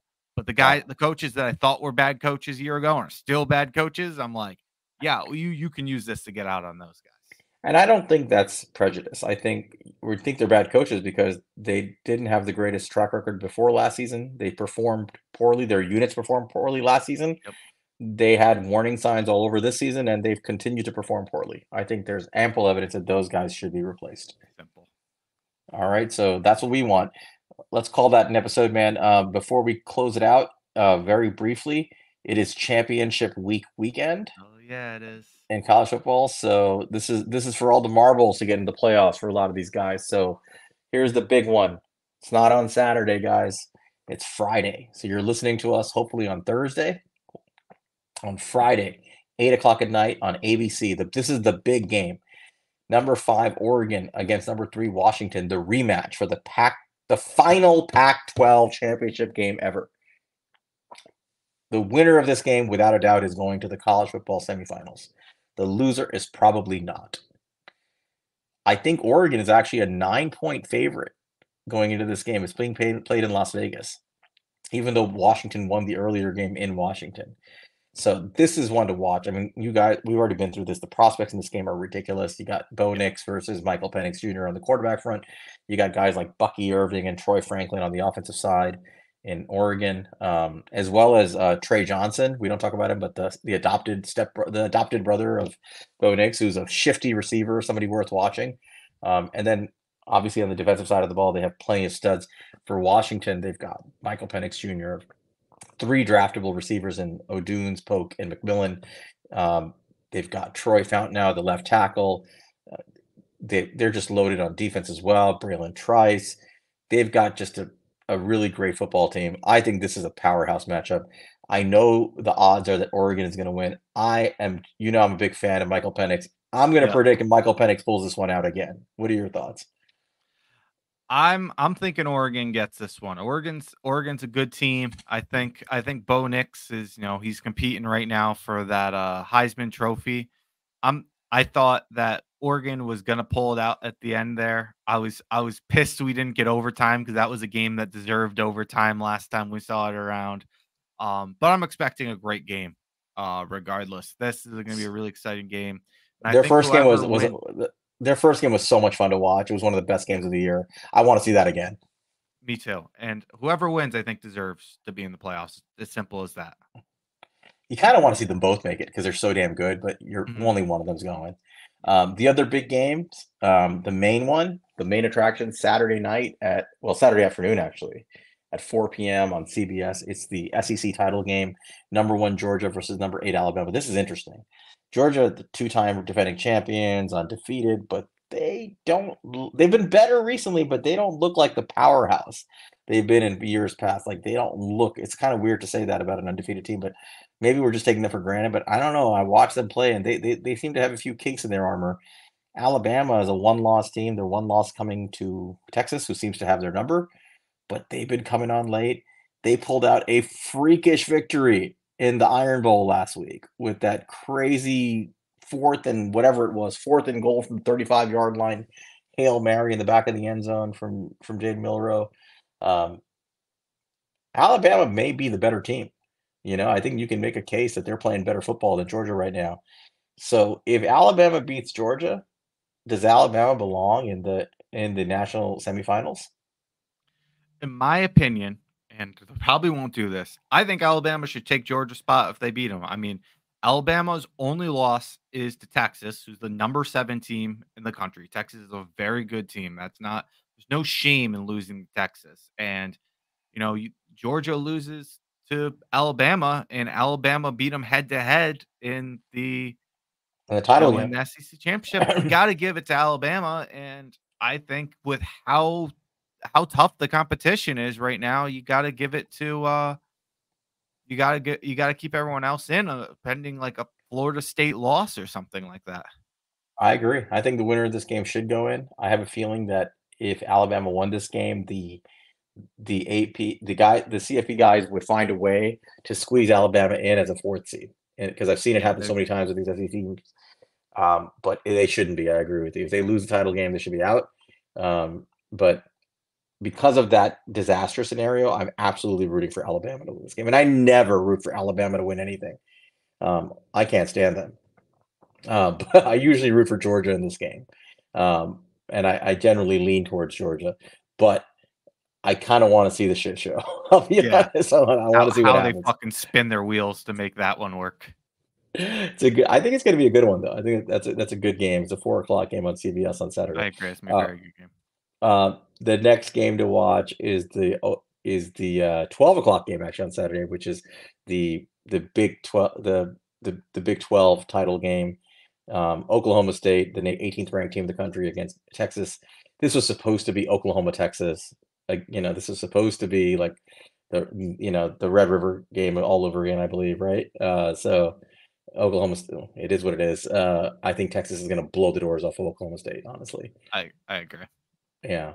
Um, can Texas find their way into the national title game is the question. I don't see a pathway for I them don't see here. it. Um, Not with playing Oklahoma State. It's not a good enough win to get you in. I agree. Not with the records that are out there right now. The other two big ones, final two, number 2 Michigan against number 16 Iowa in the Big Ten title game. That's played at Lucas Oil Stadium. Um, I don't know what the odds are. I'm pretty sure Michigan's a heavy favorite in this game. I would expect Michigan to win this game fairly easily. I'll say though, for people who are looking at potential quarterback options after us playing out of the top 2 picks, This is a game to watch. JJ McCarthy versus Iowa. I think Iowa's the number 4 defense in the country. If they This is let him go out there and throw the ball, that could be a good matchup. JJ McCarthy versus Cooper DeJean. Cooper Is DeJean, Cooper however you hurt? pronounce it. Well, is he hurt? I didn't hear that. I think he's out for the season.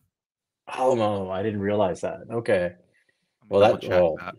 I mean, if he's not playing, I mean, I would I expect Michigan should torch them. But they're not torching anybody, to be honest, because Sharon Moore is calling an extraordinarily conservative game plan. It's run, couple of passes here and there. yeah, Um, out for the season. but okay, that sucks. Mhm. Well, Michigan And should win that game and find their way into the national semifinals after beating Ohio State. And the final game is the ACC title game, which is number 14 Louisville versus Florida State, the number 4 seed, at Bank of America Stadium in Charlotte. This one's it's a little lackluster. Florida State's a powerhouse squad. We mentioned their players all year. They lost their quarterback, Jordan Travis, Yep. a couple of weeks ago with a horrific leg injury, just horrific leg injury. So I don't know what the status of that Florida State team is. I think the life got sucked out of them when that happened. We'll see what they're made of. I still expect them to win this game. And I think they'll make the semifinals, but they're the team I can see, like, in the event that Alabama beats Georgia. I can see the voters I could just see them screwing Florida State over and Yeah. sliding Georgia in.